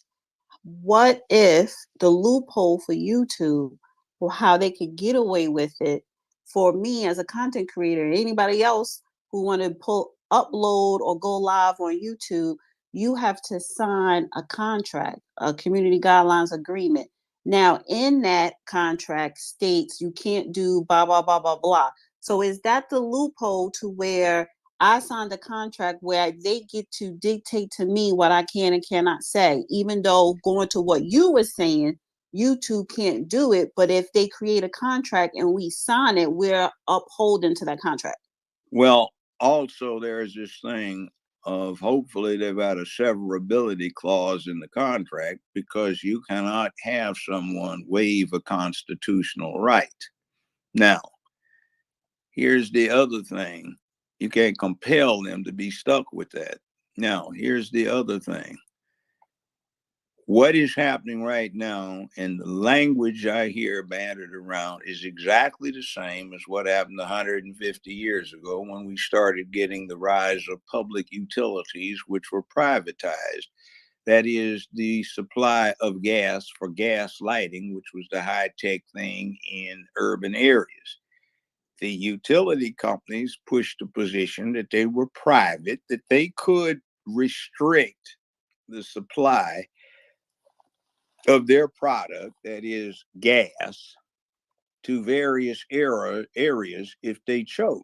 Quite often what was going on is someone would want to do some economic development and an area was inconveniently occupied by the wrong type of people, so the utility company would cut off or not supply or put special restrictions on the use of the gas that was furnished through their capacity as a utility. The U.S. Supreme Court and then Congress went in, and based on some of the initial litigation, they come up with the concept of public utility, which means when you serve the public and you have either a monopoly or you have a special license or the combination thereof, you become vital to the interest of the community served because of the utility that you provide. Then you have the whole panoply of rules applied to you. You cannot discriminate against anyone based on what other people are allowed to do. Now, I you wanted get no badass to one, respond. just one little further point on that. Now concluded. You notice that the N word can be used freely and often without recourse, but certain other words cannot. And if you can use what is obviously insulting to a lot of people who match the description contained or inferred by the N word, then you can't have a restriction on others who would have words that perhaps cause other sensitive individuals to be offended or need their feelings protected. So when you own the soapbox upon which people have to stand in order to be heard in modern society, 21st century America, the soapbox can't put any more conditions on the person that's standing on it than it can on some different person who might stand on it. Now, I'll I pass want that. I want Badass to respond. Yes, It- thank you. I appreciate your legal analysis, and I think you prevent a good analysis if you would like to like defend one of the Cosby other people besides Cosby who are affected by the show being taken off the air.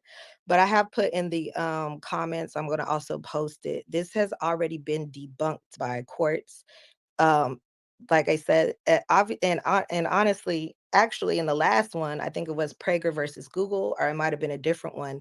They said that you're actually a consumer of YouTube. You don't have any rights related to them because you're a user of YouTube.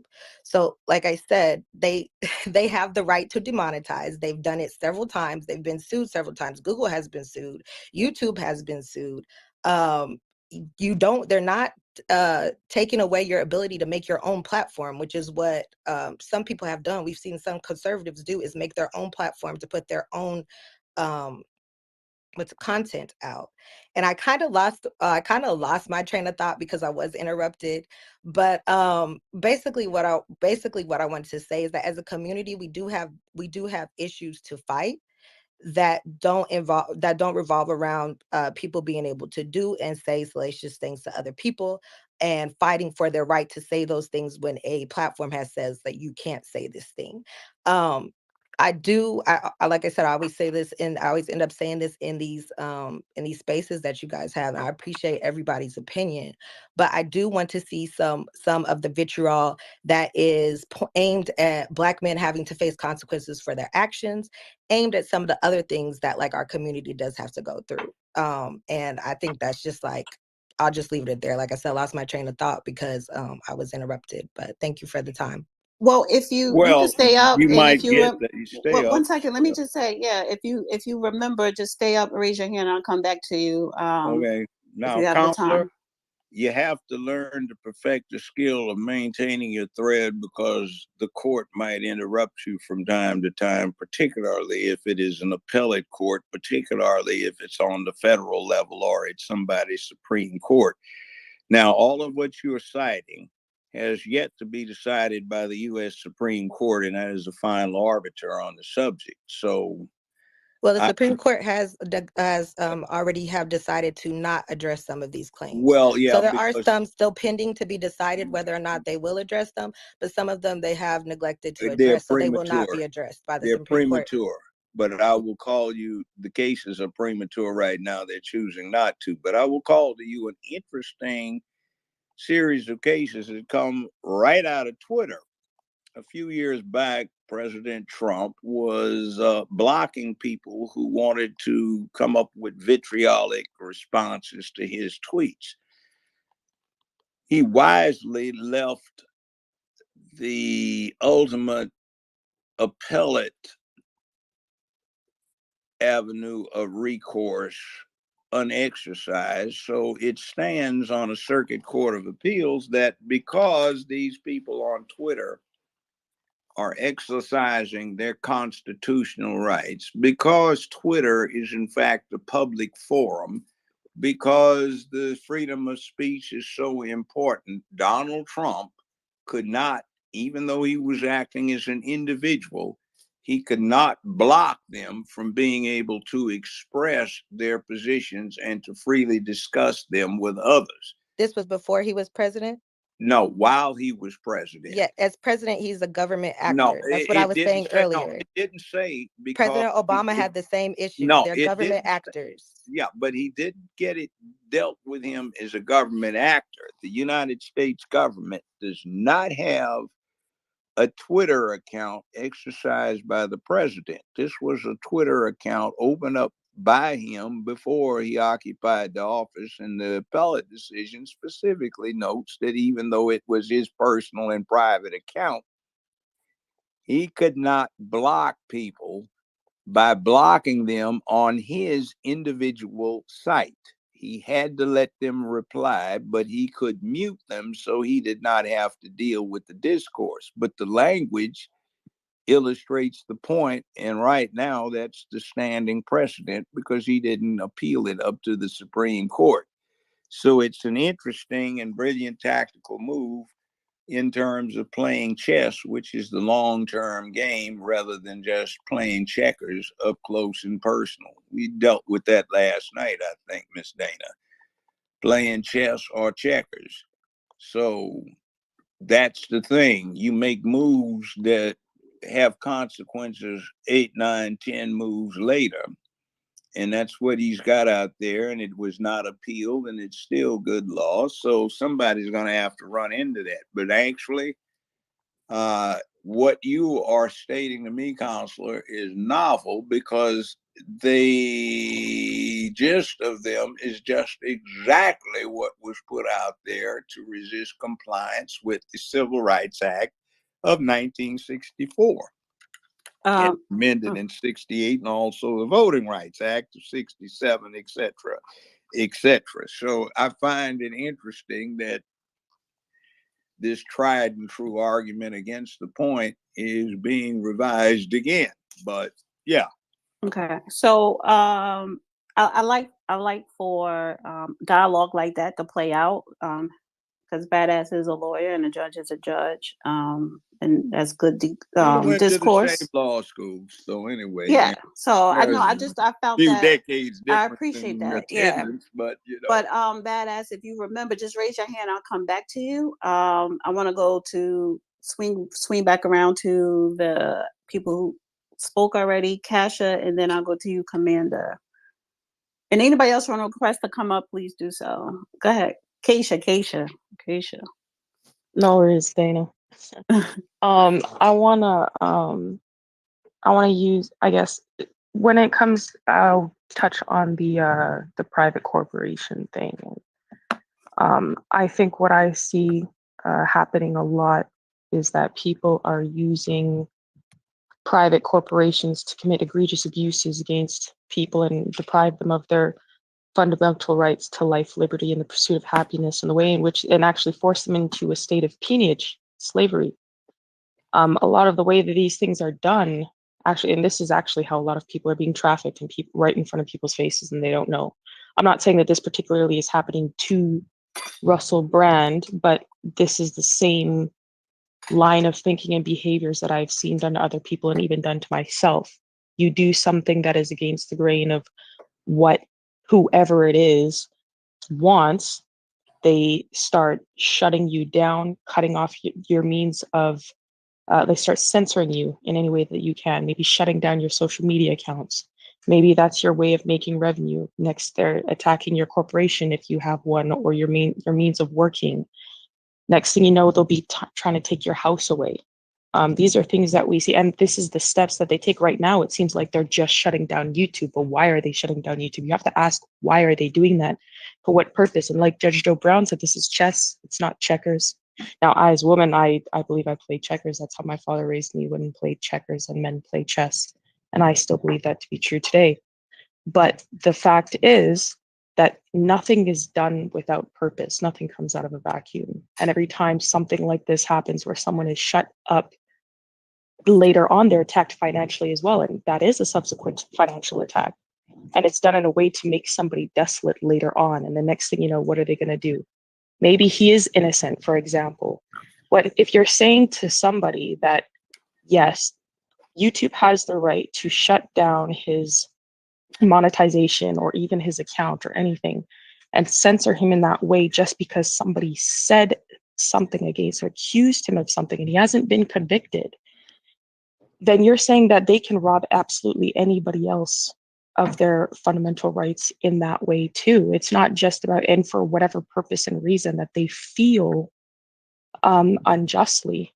I understand what was said earlier, and there's some other things that I didn't quite understand. I'm not a lawyer, but I've experienced this type of ideology played out the last 3 years in my personal life, and I watched them do it to many other people.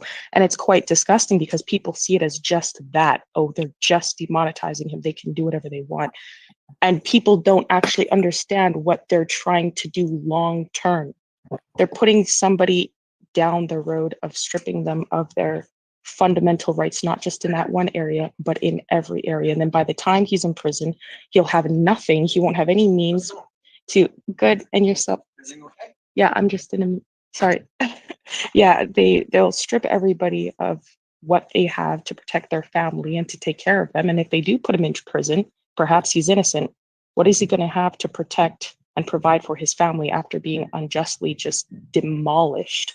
And so, like I'm saying, I'm not saying that he's actually innocent or guilty. I haven't seen evidence. I want to see the evidence, but I've just seen this too many times. And people who are actually on YouTube promoting pedophilia and involved in pedophilia are still on YouTube.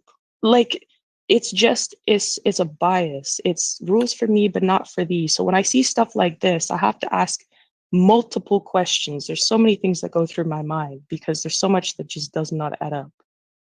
Let me just add this in. That, I saw Badass you drop that down a was, listener, but if you want to say something, please request to come up. young lady, that was profound. Yeah, I do want to say this too because I do know a couple of YouTubers who have been sued and taken to court and found guilty of whatever. And anytime they start a YouTube channel, if that person reported to YouTube because they already have a judgment against them in a court of law, YouTube takes it down. But that was a judgment, right? This man has not that he has not been found guilty nor innocent. So it's just an accusation. That is the problem that I'm having, number one. Number two, I feel YouTube pulled the trigger. Let's just demonetize him because listen, the right way to do it, we don't know if he did it or not. It's just an accusation. He has a right to continue to do what he's doing as long as he's, following the community guidelines. But when they look at this quote unquote Me Too and the advertisers who are, pro woman or, anti women being assaulted or whatever, you're talking about marketing dollars. So YouTube chose to appease the marketing companies, the advertisers, than to follow the actual law. And that is what we're seeing, not just with Russell Brand in this situation, but with the DNC, even the RNC to some degree, when we talk about the elections and everything else. They're choosing YouTube, i.e., Google, is choosing advertisers. And a friend of mine who's a content creator, he said, listen, because if YouTube don't have the content creators, it don't matter if they're advertisers, they're not going to want to advertise. So how can we come to a middle ground? Why don't YouTube just turn to subscription based? There are over 1 billion users on YouTube that literally upload content, 1 billion, right? Accounts. So if we all pay a monthly subscription, that's probably more money than what the advertisers are paying to advertise their ads on the videos. So there is something going on to where every time somebody takes them to court, that person always loses because they are highly connected. We're talking about Google, which is interlocked with our government, and they don't want to have all these women organizations doing a boycott. And that's the power of boycott. So I think eventually content creators need to do a boycott, but then you have so many content creators. I think a majority do not talk about politics or current events. They talk about relationships, they talk about celebrity, they talk about do it yourself. So if they're not going to be like, listen, I'm making over 10,000 a month, I'm not going to stop doing that for, the cause of the people. So then it goes back to us, the public, to where what is the priority? It's money. May I be cynical? Perhaps Mm-hmm. it's not about money. The observation just got accurately made. We have all sorts of pedophilic representations on YouTube, open. Maybe there is an ingrained sympathy, empathy, or collaboration with that pedophilic activity. So when you get someone openly accused of it, you make an example of him to distract attention from what else is going on so you don't get your game ranked. In other words, throw him out as a sacrificial lamb so they don't pay attention to the fact that the entire YouTube thing is sympathetic to pedophilic activity. After all, they are going along with this other stuff that says it's okay. Well, I want to I'm go. just being cynical about it, but oftentimes that is the case. I want to go to Commander, then Miss Linden. I'm gonna come back to Badass. Go ahead, Commander. All right, one of the things that I see that was getting pushed between both the Russell Brand case or the allegations and the and that other guy that got convicted, Danny Matterson, is that they pushed this sober thing. They're saying that, oh, just because I'm clean and sober, that it's okay, or that he's a good person still type of vibe, and I'm calling cap. That's like one of the things that I've noticed that's being pushed on the low, and I'm not really feeling that. It's a behavior that it's toxic and that's dangerous in the community. You know, that's how I view it. That's just me personally looking at the situation. When somebody says that it's just in England, no, the Times was involved, and also the Sunday Times, which was or some of them were based in America. So United States publication was on his behavior as well. So I look at his behavior as international, and he's affecting all different types of people. And I'm asking again, why is Me Too not standing up on this issue? It's not a shot or diss. I am kind of concerned by it, by how it looks and by how it's reading and how it's playing out. These are and I do cite my sources. I do have the sources underneath. Some of these are American entities. So when they just say, well, it's just in England, no, this dude is international. This dude is international. He's all right? an international what? Hey, the allegations. Look at the allegations. But He out that's here, the key word, allegations. but he So has. has he been proven guilty or innocent? So why is it that the media has a right to say that he's guilty?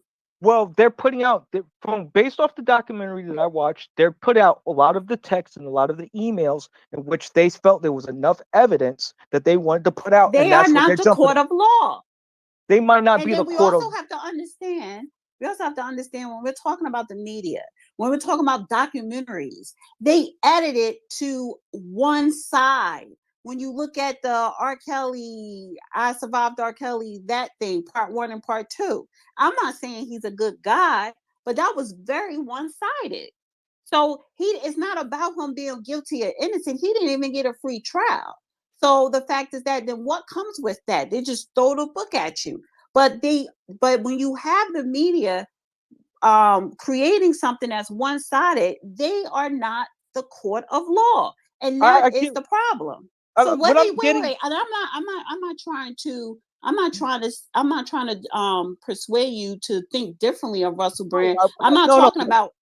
I was more or less looking at the data when it comes to white people when they do these type of crimes. It's more white men statistically that have these type of crimes, all right? Not black men, but black men are always like the brunt of these conversations. And that's what I'm highlighting, and that's what I'm pointing on, Ms. Dana. That's data. All right. So like you saying that white men assault women at a higher rate than black men, they but when black no, men no, do it, they get criminalized more. I'm saying that they're projected as the face, as the leading progenitors of this behavior. They're the ones who are like when they look at sex crimes. They, Well, like wasn't some it that people, wasn't but it you get that what that like, and 70s that's guy? Wait, 1 second. Wasn't that 70s guy? He was just sent to prison for 20 years for rape. Of course, no they 30. dragging, well, whatever, 30. They're dragging Russell Brand ass. So you do see, and what you're starting to see more Okay. of white men or white faces being held up, Okay. dragged in the street. Let me interject something here to clear this up. When you think about basketball, professional basketball, what face is on it? Black The men. players are black. Yeah. Okay. When you think about sexual misconduct, what face is on it?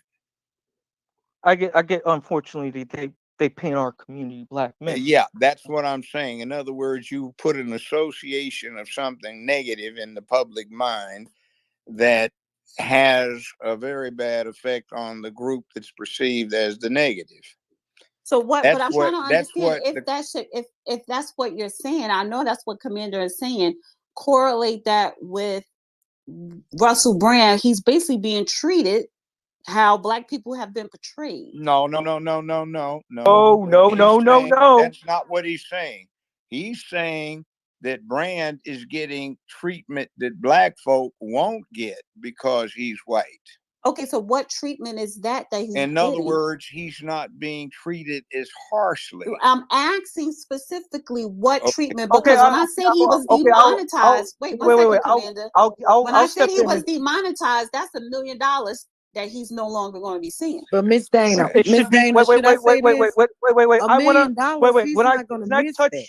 He's not gonna Wait, miss no. that. I need for what I'm Commander. This talking is about. Commander. Everybody sit wait. Hold behind. on, everybody, hold on. Let Go Black ahead, Knight Commander. make his clarification so we Okay. fully understand what we're saying. Go ahead, finish it Okay, up. Be what quick. I'm specifically talking about is the money. I look at when I see the Bill Cosby staff, they had to go bag up groceries, one of these individuals, and these are esteemed black people who are doing right in the community, you know, and they got screwed over. And then when I look at these guys, like the Who are you 70s talking show, about? wait, hear me out. Just hear me out, Miss Let him Dana. finish. I know where he's going. Go ahead. Then you have that 70s show still operating, and then they have that 90s show, and they actually give a guest appearance to the guy that gets 30 years to life, you know. That's problematic to me. And they're still allowed to operate. They're still allowed to make money. And then on top of that, these people wrote letters supporting these individuals. Why there's not an investigation on Ashton Kutcher and all these other weirdos. And then also the other Will DeMero. Like, it spreads out that, like, again, they always make black men like it's toxic masculinity and this, that, and the third, and they make us look really bad, man. Like we're like the leading I get charge your of this point, but let me nonsense. just say No, this, Miss because Dana, the the statistics. example, no, I need you to pause, because first of all, this space is not about how black men are being portrayed, number one. Number two, when I put Russell Brand talking about YouTube demonetizing him, I'm not saying this man is innocent or guilty. What I'm saying is we have a strong entity, a conglomerate that I'm a part of, and they're saying that we're going to take your fucking money away because somebody accused you of something that affects millions of our content creators. That's my focus, not black men today. But to your point, the problem that I have with you is your examples, because the man you're referring to bagging grocery has nothing to do with fucking Bill Cosby and his accusations. He was bagging groceries before Bill Cosby was even accused. He has nothing to do with it. That has nothing to do with him being a black man and being portrayed in a negative light. So you want to take that example of somebody that has nothing to do with the case that you're trying to make, which is what the fucking media do, is try to take a situation and you're creating a trajectory for one side. Okay. This is what I do for a living, so I can see through a lot of the bullshit with the YouTube, and how people, no, don't interrupt me, and how people create their stories to fit their conclusion. I'm not disagreeing with you on how black men are being treated in society and continue to be. But when it comes to the Russell Brand here, what is happening to him as far as YouTube is happening on other platforms that are affecting people's pockets, like us black content creators. So fuck Russell Brand, get off of Russell Brand and stick to the point of black content creators. When it comes to what YouTube is doing, it affects black people. Since you want to talk about black people, stick to that point of it. Okay, now let's say this. If I were on the bench and you two were arguing a case in front of me, here's the way I'd rule upon what you're presenting. Black Knight, you're saying that Brand should be jumped on because he's accused in one sense.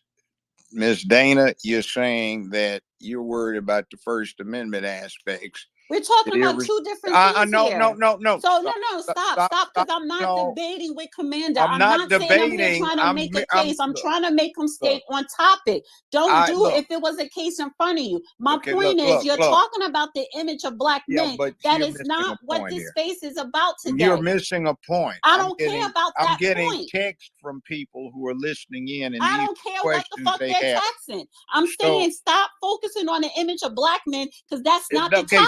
Stop. That's not what. And actually, you're kind of winning this one. So just it doesn't even matter win or hold lose. tight a second. Your point is a general one about demonetization based on a mere accusation and the inherent evil and danger that come from being able to intentionally put out a false accusation to target someone for reasons that have nothing to do with the perceived offense. That's what you're talking about. That is very valid. Black Knight is talking about something which is the disparate treatment. He's the one talking about the black situation, where he's saying if black men get jacked around, then the white men ought to. And because the white men don't get jacked around, that shows a discriminatory pattern in practice. Now, the point of the exercise is that it is most important to understand that you cannot jack anybody around behind a mere accusation, because that opens things up to abuse. Now, you would win that point.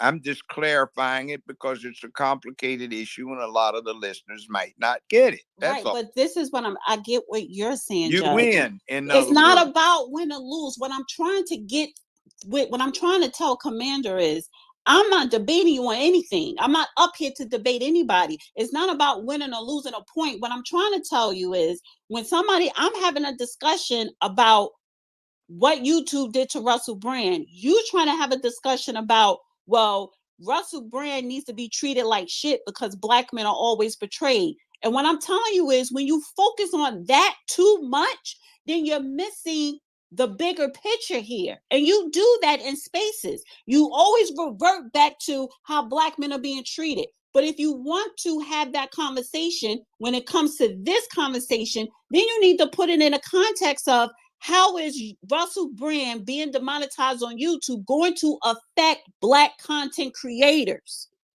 See, you're not standing, and this is very important to learn to stay on topic, but implement your concerns when it comes to race. In other words, you just sound like an angry person. I'm standing up for black men. But this is not the conversation about black men. But we could sit up here and talk about how this affects black content creators, which goes to the First Amendment, which goes to the Constitution and everything else, and freedom of speech and freedom of press, the Bill of Rights. And that's what you're not understanding. Who was next? I'm gonna go to Miss Lynn and Badass, then back to Keisha. And then Miss Lynn, yeah, Badass. And I see a new speaker, Yas, and then I'll come back to you, Keisha.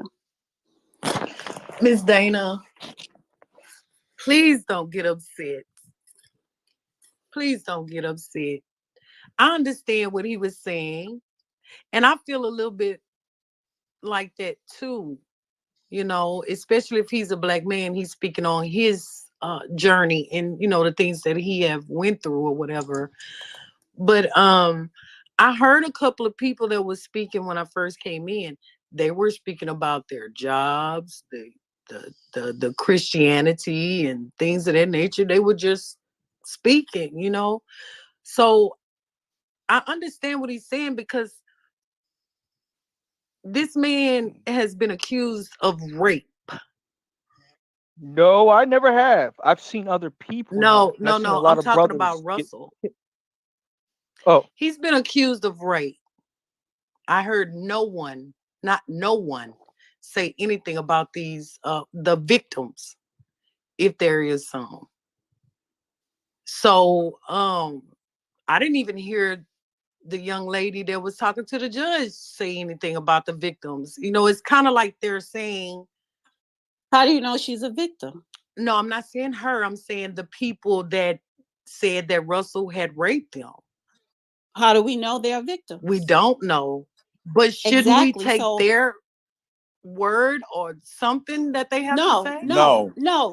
Okay. So don't listen to them, period. No, okay, don't let me believe explain them something. until Don't believe them we see until evidence. we see evidence. Hold on, Okay. both of you. Okay. Hold on, both of you. A point of law and fundamental aspect of the whole system we in Great Britain have.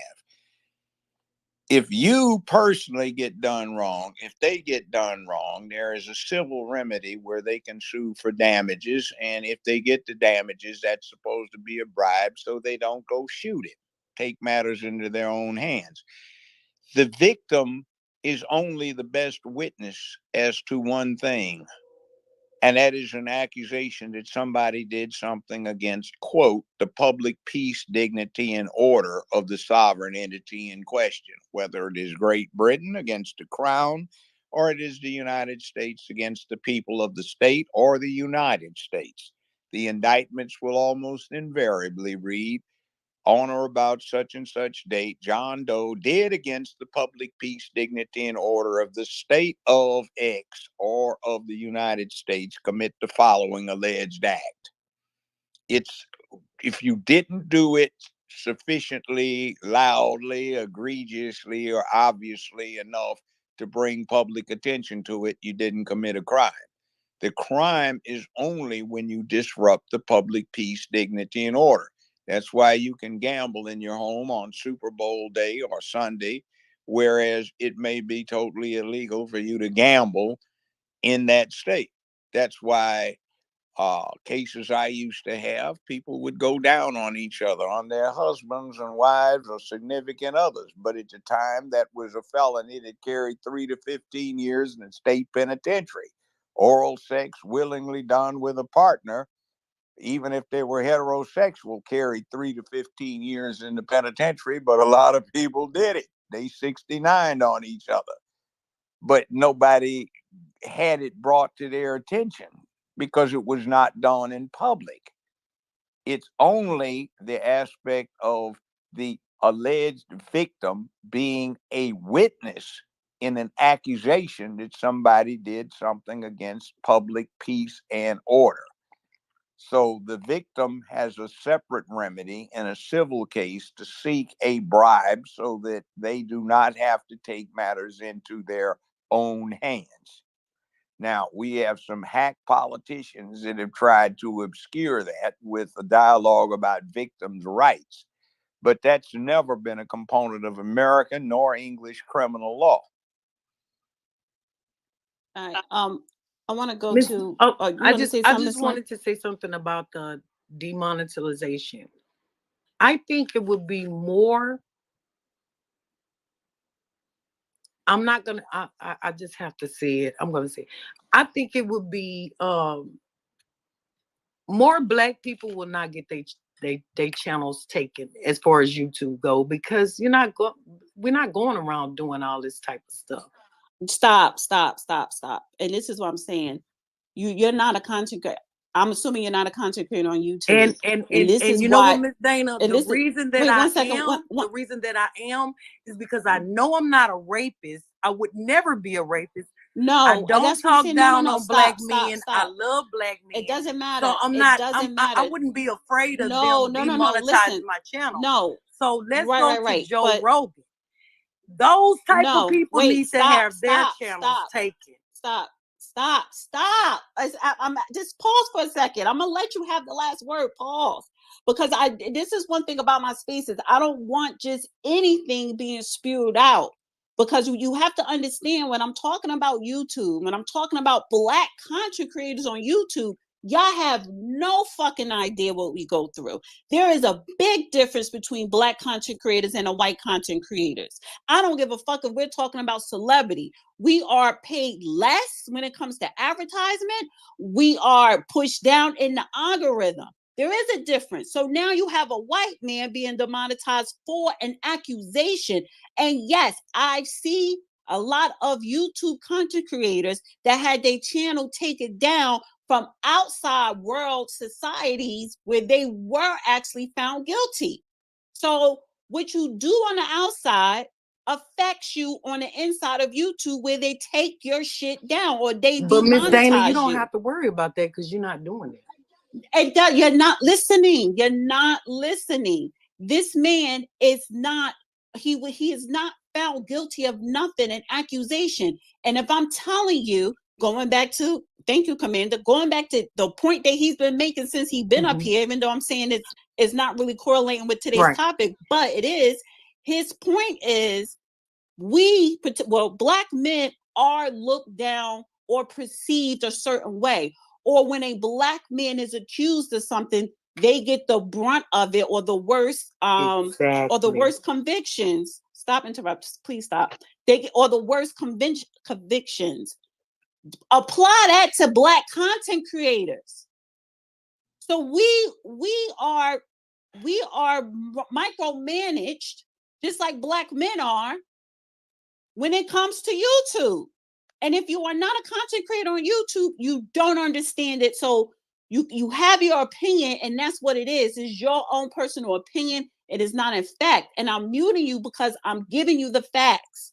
So the fact that this white man is demonetized and he was not proven guilty nor innocent, you mean to tell me if somebody on the outside accused me, and especially if they went to take it to and I have to go to court eventually, YouTube could come in and really take my shit away, probably for something less.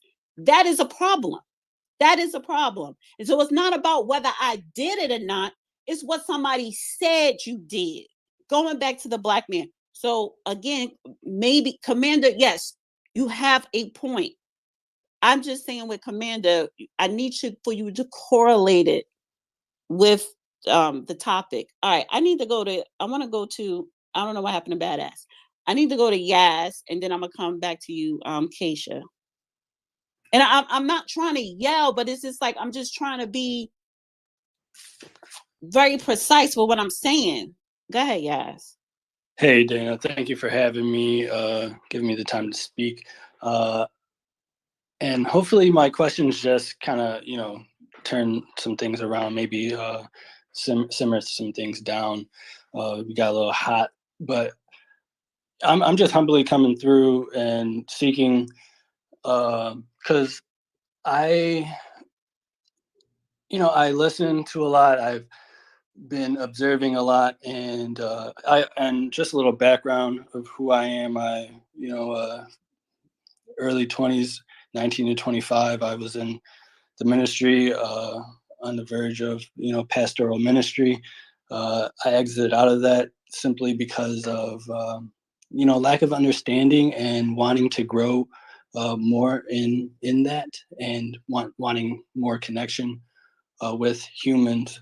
So now that I'm growing in that, I'm now putting it all together, and now I'm thinking and seeing like, okay, like how could I really contribute to what's going on here? And then 2020 happens, and I felt like that was a time where we should have like kind of retreated almost, and prepared for what was ahead a little bit differently. And then I'm thinking now, is it almost too late to enter into a battle for myself that could kind of be finished? Because it's almost as if some prophecies that I've received are coming true, and it's like, man, it's tough. So I'm seeking, if what are ways that we could plan for the long term, like Judge Joe said, like playing the long term chess game, and almost like preparing our people for what is ahead. Like, how could we turn these conversations into, are we all going to go off into our realms and implement different practices into our lives, and helping those that are in our lives, you know, get there as well, and see, almost like what we're seeing going on or whatnot. So, I mean, I'm just seeking, kind of clarity on that, because it's like, I don't want to enter into something that's like, this is big, this is bigger than all of us. So what are you actually talking about? Like, what are you referring to? I get him, Dana. Okay, so then can you respond to what he's seeking? Yeah, right. Very quickly.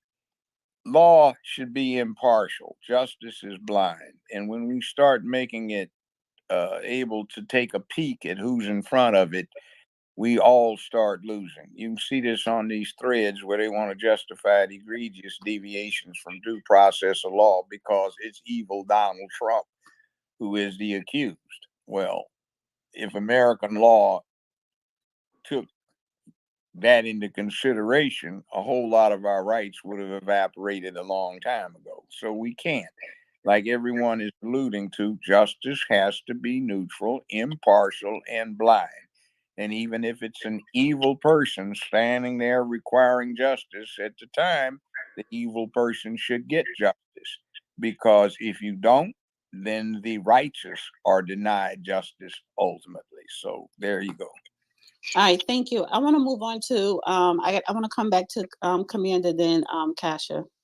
And then we're about to close it out in 30 minutes. So anybody else want to request to come up, please do so. Go ahead, Commander.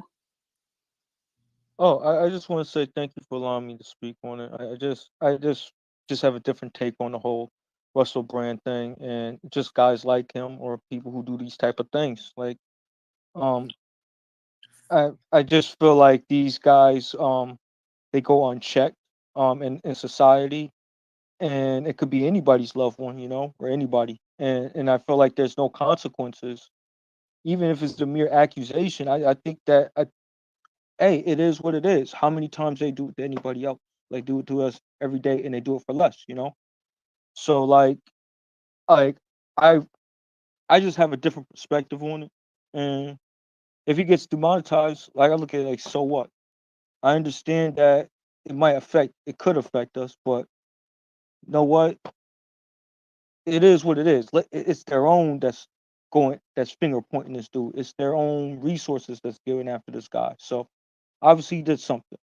That's how I leave it. And like watching the videos and watching the documentary was very concerning to me.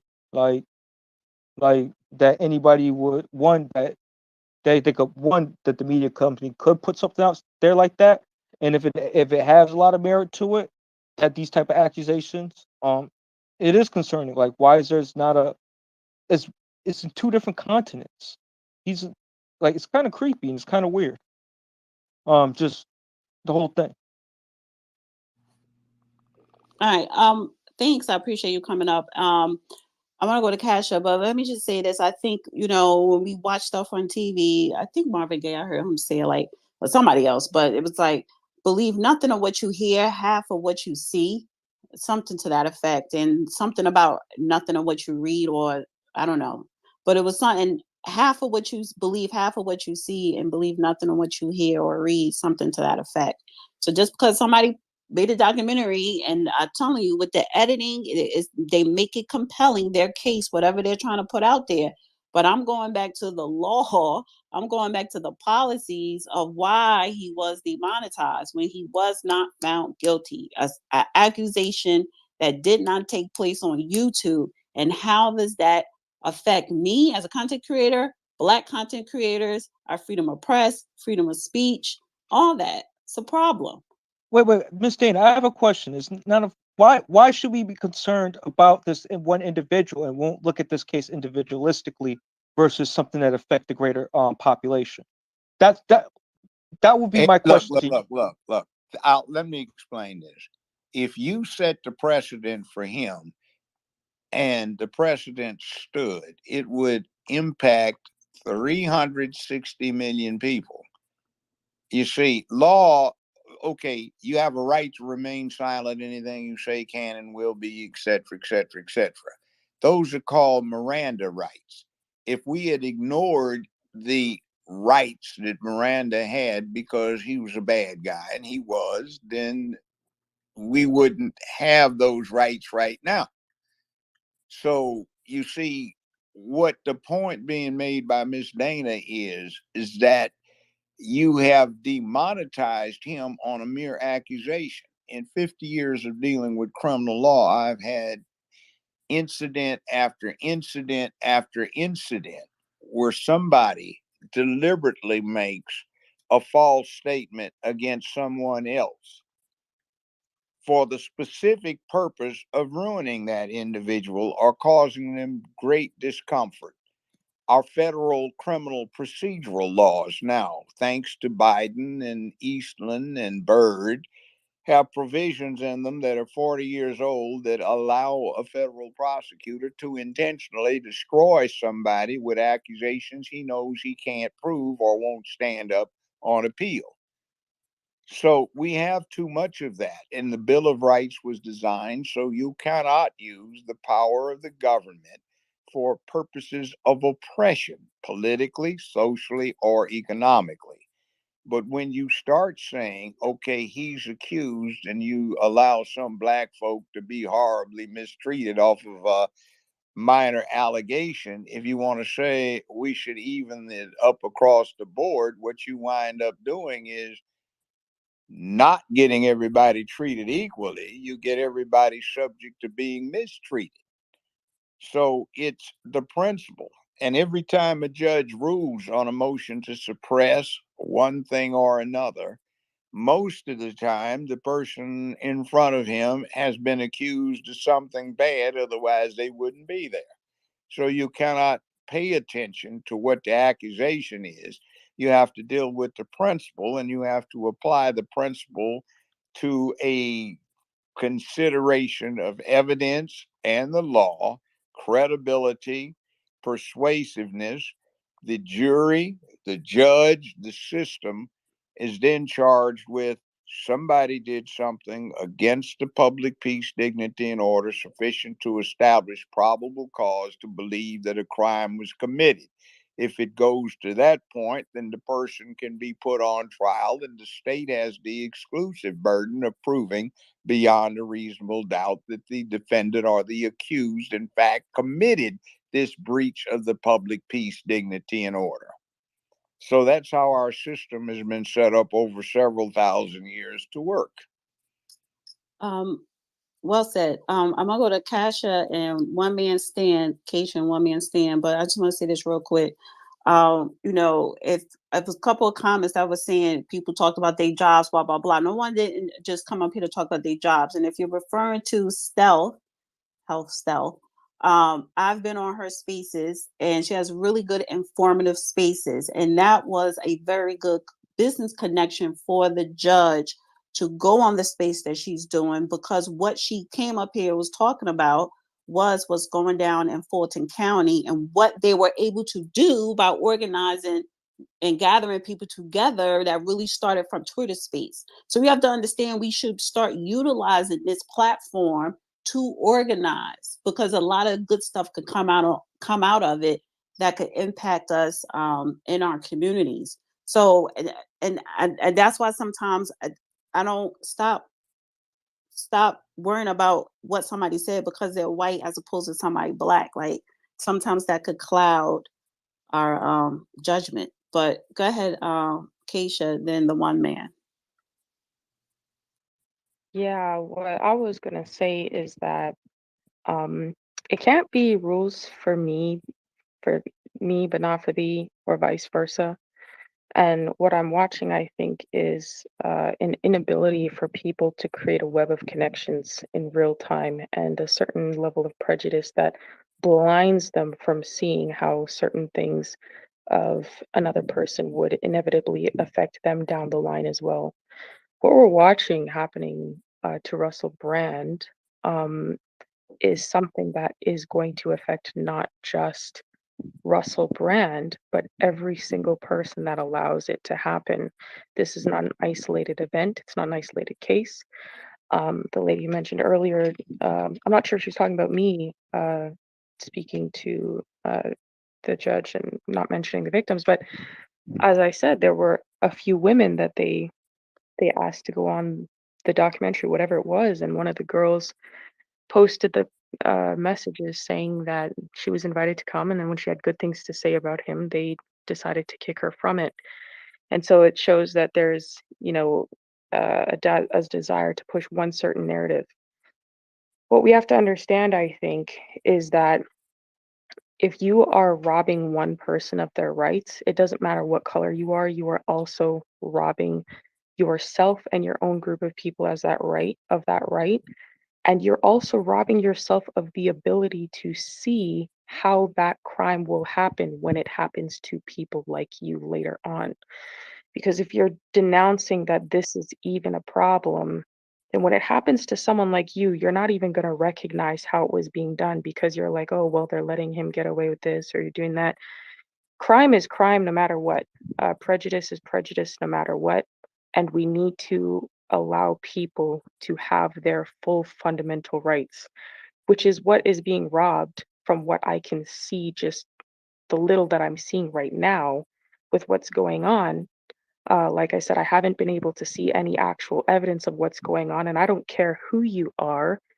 You should be innocent until proven guilty. I don't care what any victim says. And I myself have been a victim of human trafficking the last 3 years. I live in a shelter for victims of human trafficking, and I still understand how important it is to be able to establish a crime, to be able to have someone still be innocent until proven guilty, because that can ruin someone's life. It's not just about, okay, well, they're demonetizing him. There's so many chain of events that can happen after that. It's like, okay, someone can just accuse you of something. I'll try to land here. Someone can just accuse you of something, and then later on, maybe you don't even get convicted. Maybe there's not even charges pressed. If someone just accuses you, they rob you of absolutely everything. People start pulling away their sponsorships or your monetization, and you could lose everything. And now what? You're put in a state of maybe peonage, or like I said, you're made desolate because of this one accusation.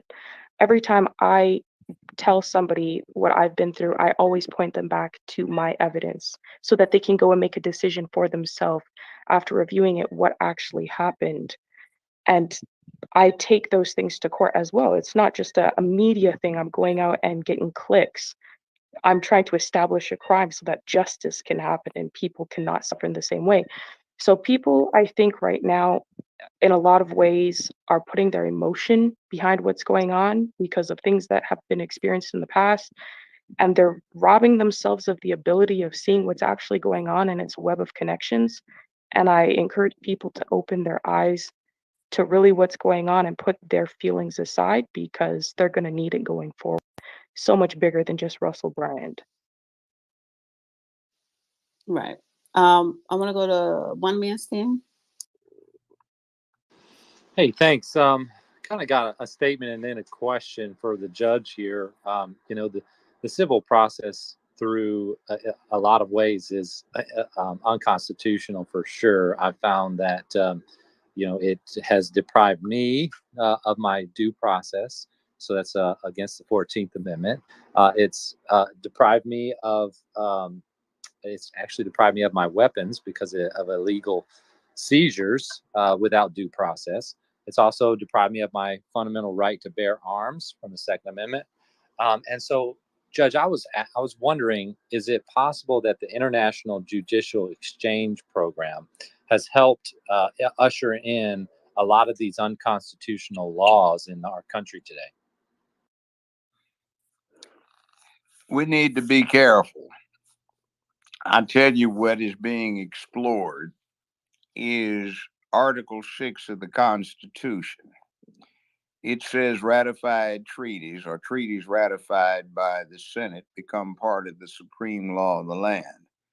Since this was a provision of the Constitution that was passed when it was ratified 1789, which was several years before the Bill of Rights that was ratified in 1791 was passed, there is some lingering theoretical basis for construing that as meaning that a ratified treaty would be on the same level as an amendment to the Constitution.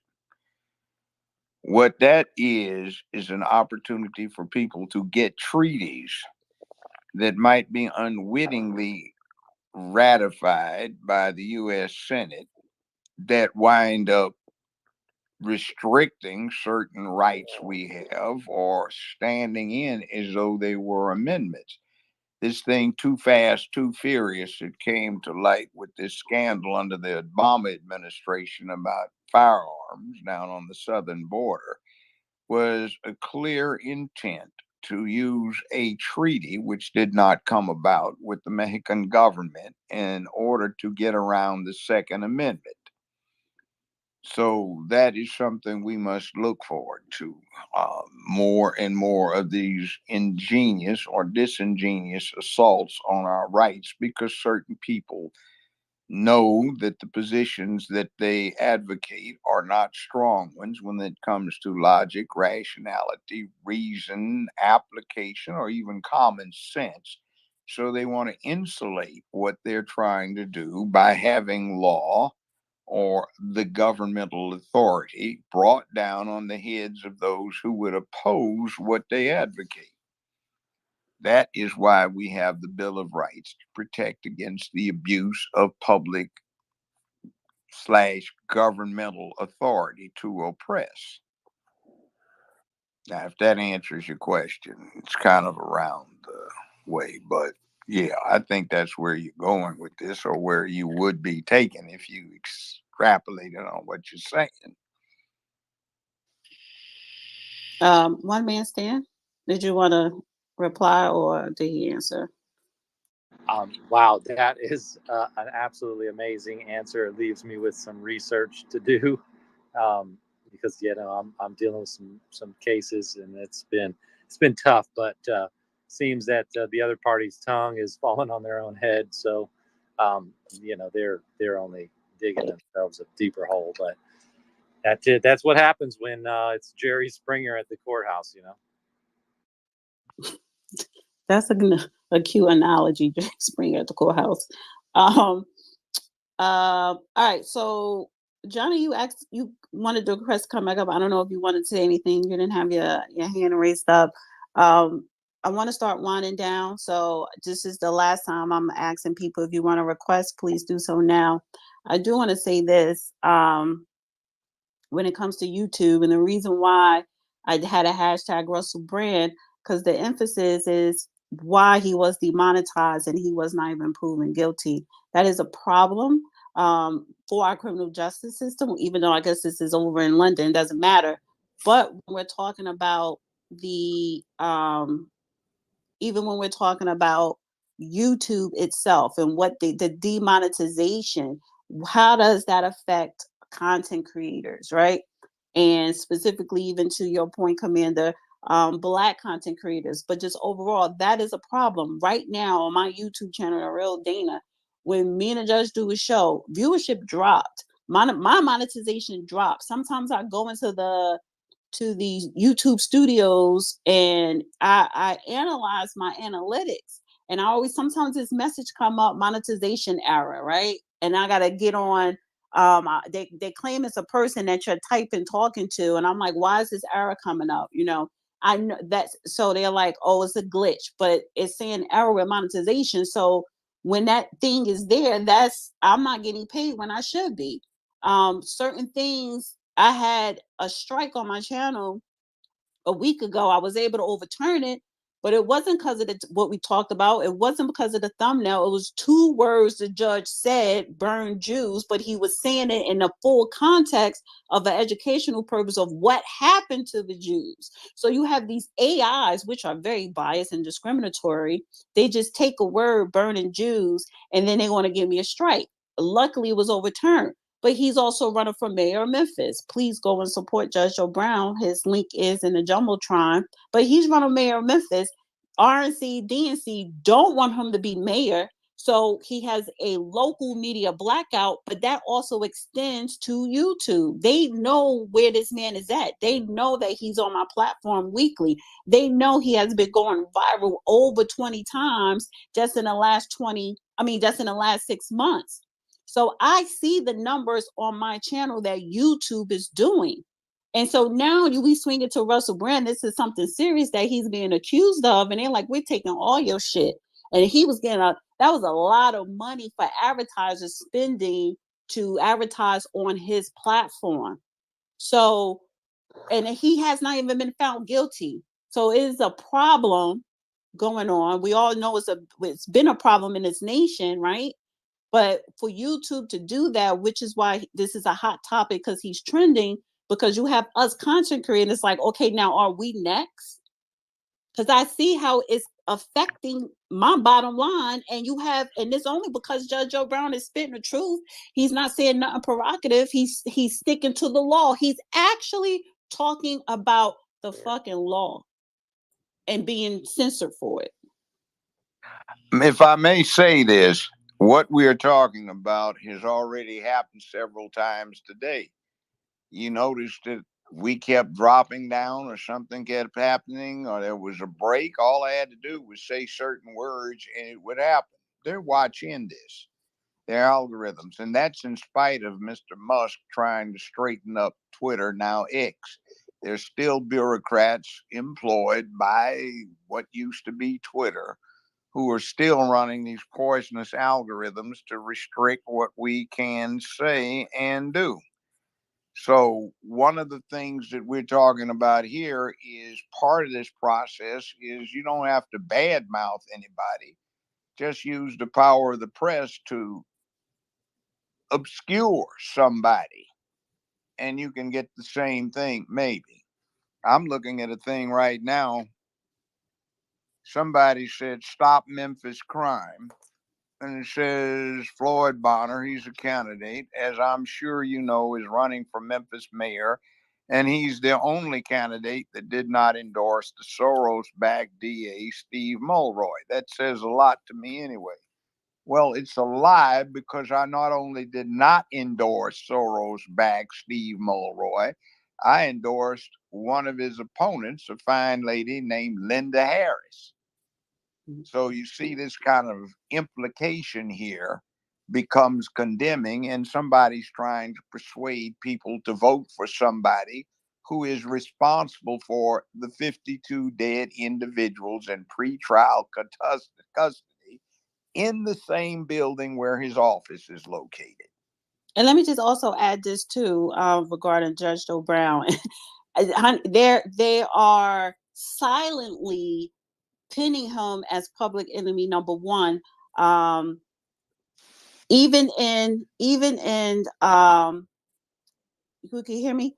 Even the other day when me and him was just on a regular phone conversating, we believe that it was somebody outside of his property, probably across the street, with a device trying to listen in on his phone.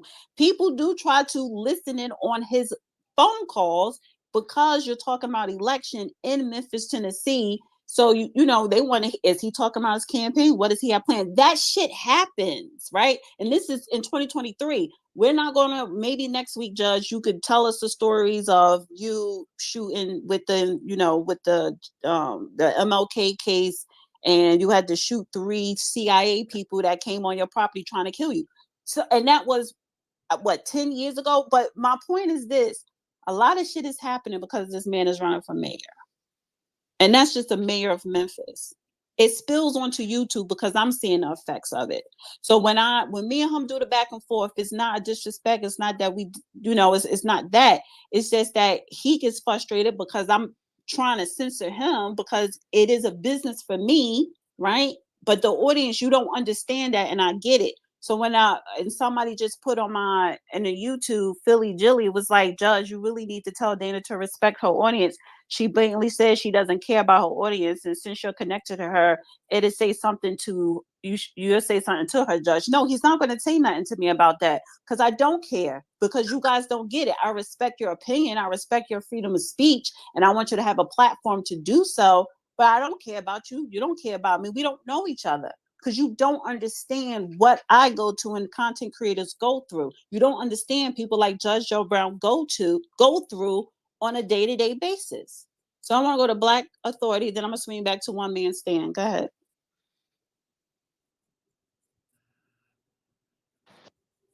Okay, thank you so much for allowing me to speak. I was listening to the space, and I came up because of this. Man, it's a epidemic. This happens to be a large European creator, but for Black creators especially, people are getting deplatformed left and right off of these major, large platforms.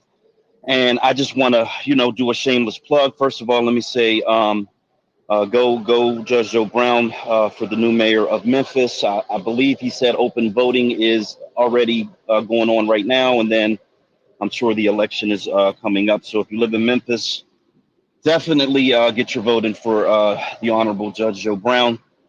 But we started a platform a little over a year ago called Social. Initially, we upgraded the name to Funded Socially, and it really is geared towards Black content creation, but it is open to anybody and everybody who would like to be on the platform, especially because it is a monetized platform. Anyone with a Stripe account, which is one of the largest payment processors on the planet, can set up a community and then be instantly monetized, and you can set your annual subscription or monthly subscription, or you can do one-time events on the platform. And so we encourage anybody and everybody who is afraid of even what may happen on this platform, because they're talking about instituting a nominal fee for everybody to even be on this platform in the future.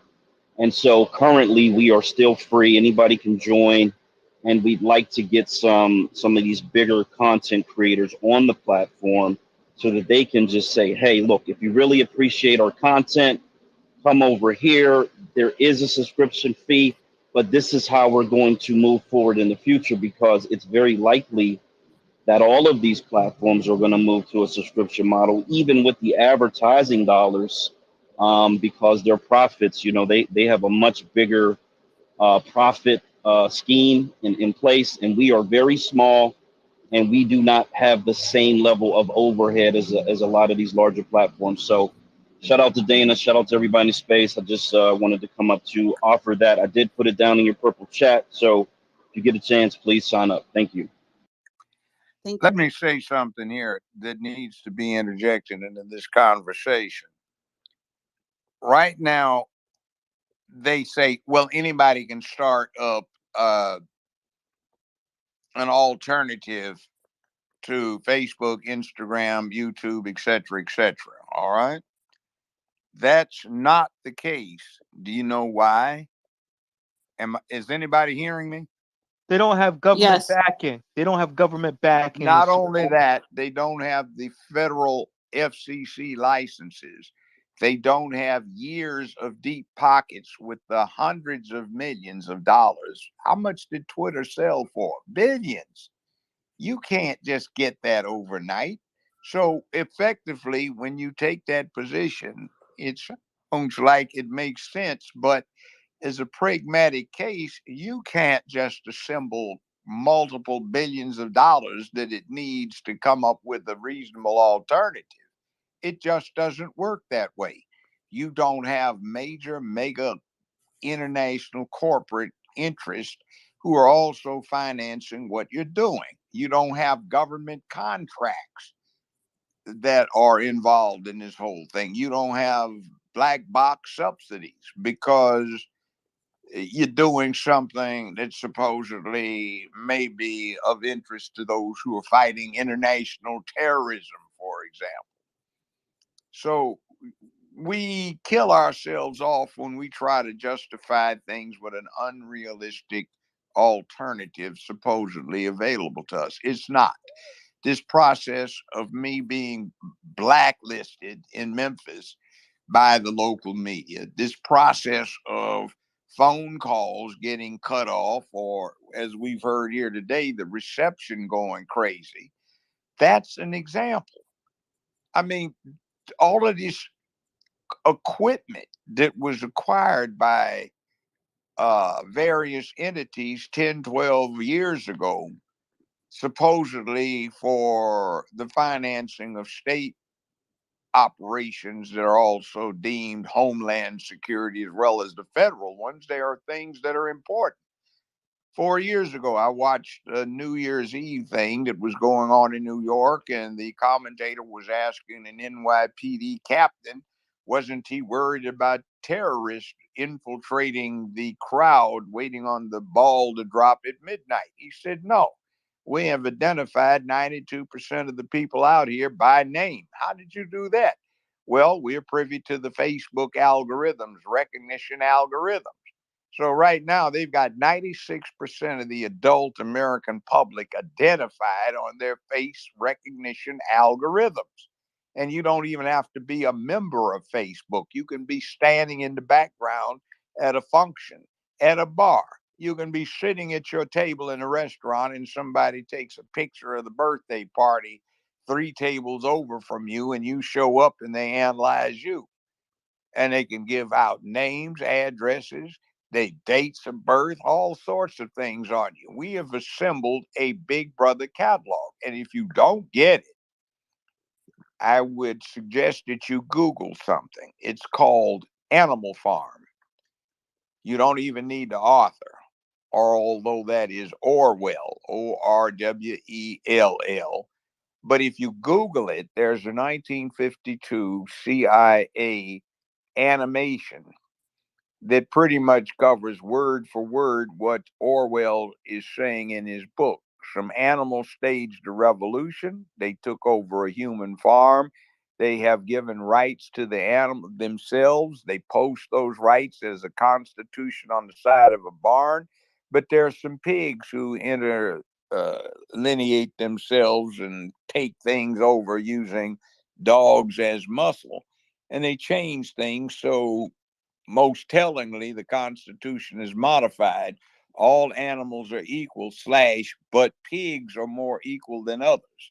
And that's where we are right now. Our equivalent to pigs have more rights than others, and they're trying to abrogate the rights that the rest of us have. Now, somebody, and that's one of the reasons I'm running for mayor, needs to put himself or herself in a position where the most important singular thing they can do is protect these rights and stop them being snatched away, nibbled away, rubbed away a little at a time until there are none at all left. That's how tyrannies install themselves. And we have to do that. We have to stop it because we have enough laws. But if we don't, we won't have the means to correct those flaws, and it'll be a lot worse. One man stand. Yeah, wow, that was pretty powerful. I've been thinking about a position to run for, but hadn't quite. I got all these cases I'm battling, and that's just, it seems so out of the possibility right now. But one way that we can battle back as content creators and users on social media and whatnot is through that civil process and hit their pocketbooks. I mean, here in Florida, I know they do have a law where if they are throttling you and whatnot, you can sue. And I think that, if you just try to sue through your state too, then that's the best way, to hit their pocketbooks big, and do it on an individual basis, because the class actions only end up, barely hitting them for a lot per user, and then you get this little small check and the lawyer takes home the lion's share, right? But if you are able to sue yourself, I think that individuals hitting them on much larger checks will be much larger hits to their bottom line. And this is how I think we start to take back control before we get an internet bill of rights. I mean, that is something that we probably need. As much as I'm a proponent against new laws, I think that an internet bill of rights is something that's needed, because I do believe Space Force came in and they've created a new jurisdiction for us here in spaces, because we're going through satellites and no telling where everybody is from all over the world. We do have this freedom of speech right here, right now. And it's been absolutely wonderful to get in these spaces and talk about those things. So I really appreciate the perspectives from you, Judge, and it does help expand my mind when it comes to the law, because, man, I feel like such an amateur running these cases pro se. But after each time I get an order, or I spend a little bit of time in court, I feel a little bit more versed. I feel a little bit more comfortable, and it just keeps on building my faith in God. And although I have lost a lot of faith in the system, I do still see a shining light at the end of the tunnel. Although it's been a long, drawn out, arduous process, and I just hope that my sons get the justice they deserve, because that's what I'm fighting for. Right. Keisha?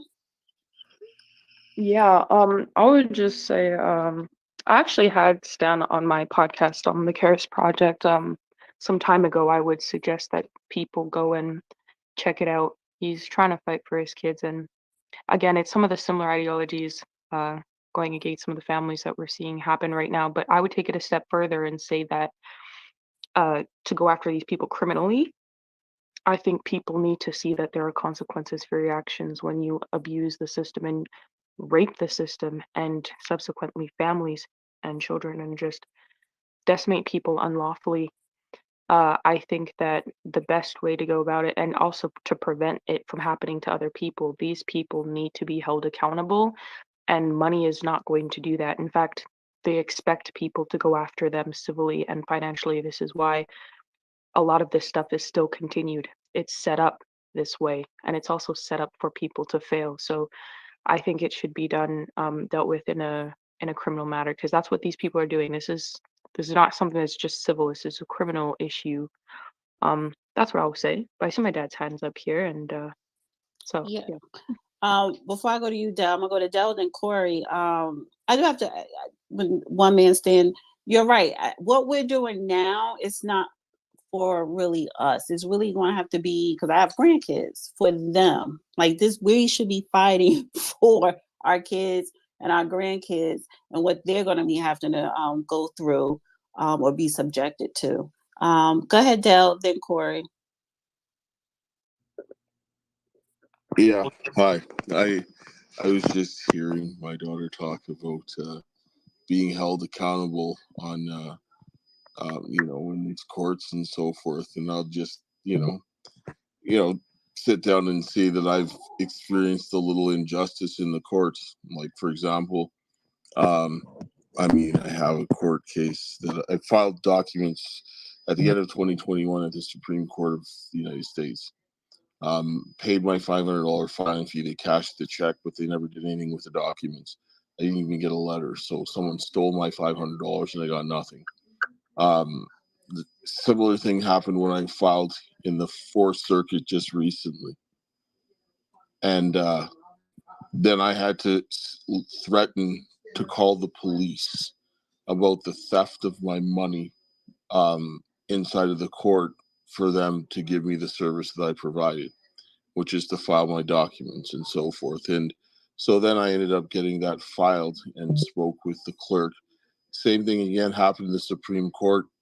Just was on the phone with the clerk today, called the police there and told them to take custody of my documents to make sure that there's not theft again, because the clerk was doing the same thing. Every time I send a filing fee, it seems to go missing and something happens. And so this is something that's happened 100% of the time, and that's not by chance. So when you sit down and see things, people have to begin to start taking um, action that they have within the law to do so. No one has a right to steal from you. No one has a right to commit crime. Doesn't matter where it is. And so when I look at what's happening over and over again, we have a systematic problem where criminal activity is occurring where it should not be occurring. And it's not just inside the courts, it's in law enforcement, it's in government, it's in all schools, wherever. And we're in a state where everything seems to be going mad, and the people need to get up and use their voices and say something and use the law in the way that it's designed to be used to protect the innocent. The United States has a great constitution that enshrines their inalienable rights.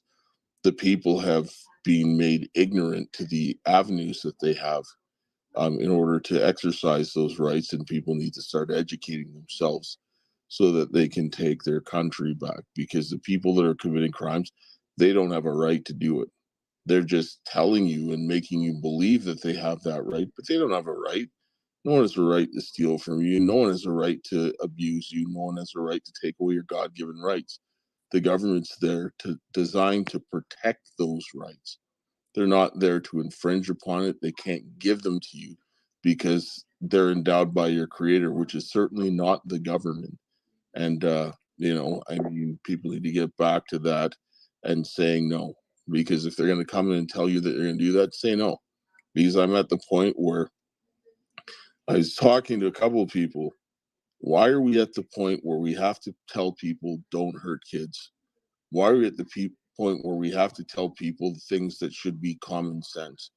One doesn't have to believe in God to know that you shouldn't harm a child. That's just self-evident. It's just, I mean, the fact that we're having these conversations, how did we get here? But the fact is that we need to stop it, and we need to use the law in the way that it's designed to be, because it protects the innocent, and it's very powerful to do so. And I think that we need to stand up and say that enough's enough, because when you're harming children and that becomes the norm, like here in Canada, the unions are standing up against people who are fighting to have their children not subjected to pedophilia. Now, what I don't even have words for that. And this is what's coming to a state near you, because what we're doing here, it's quickly coming down the pipeline. So you guys need to draw the line. Kids are where the line is at. And if you can't understand, like, you might say somebody might deserve something, but I don't know why a kid deserves to be harmed in any way, especially the smallest of them. And so we need to start standing up and doing what's right. That's just really where I'm at. Enough's enough. People need to use the law to protect the children. Thank you, Dale. I want to go to Corey. All right, I'm here. Just to stay on topic with the question, why is Memphis afraid of the big bad wolf? And my answer is just quite simple.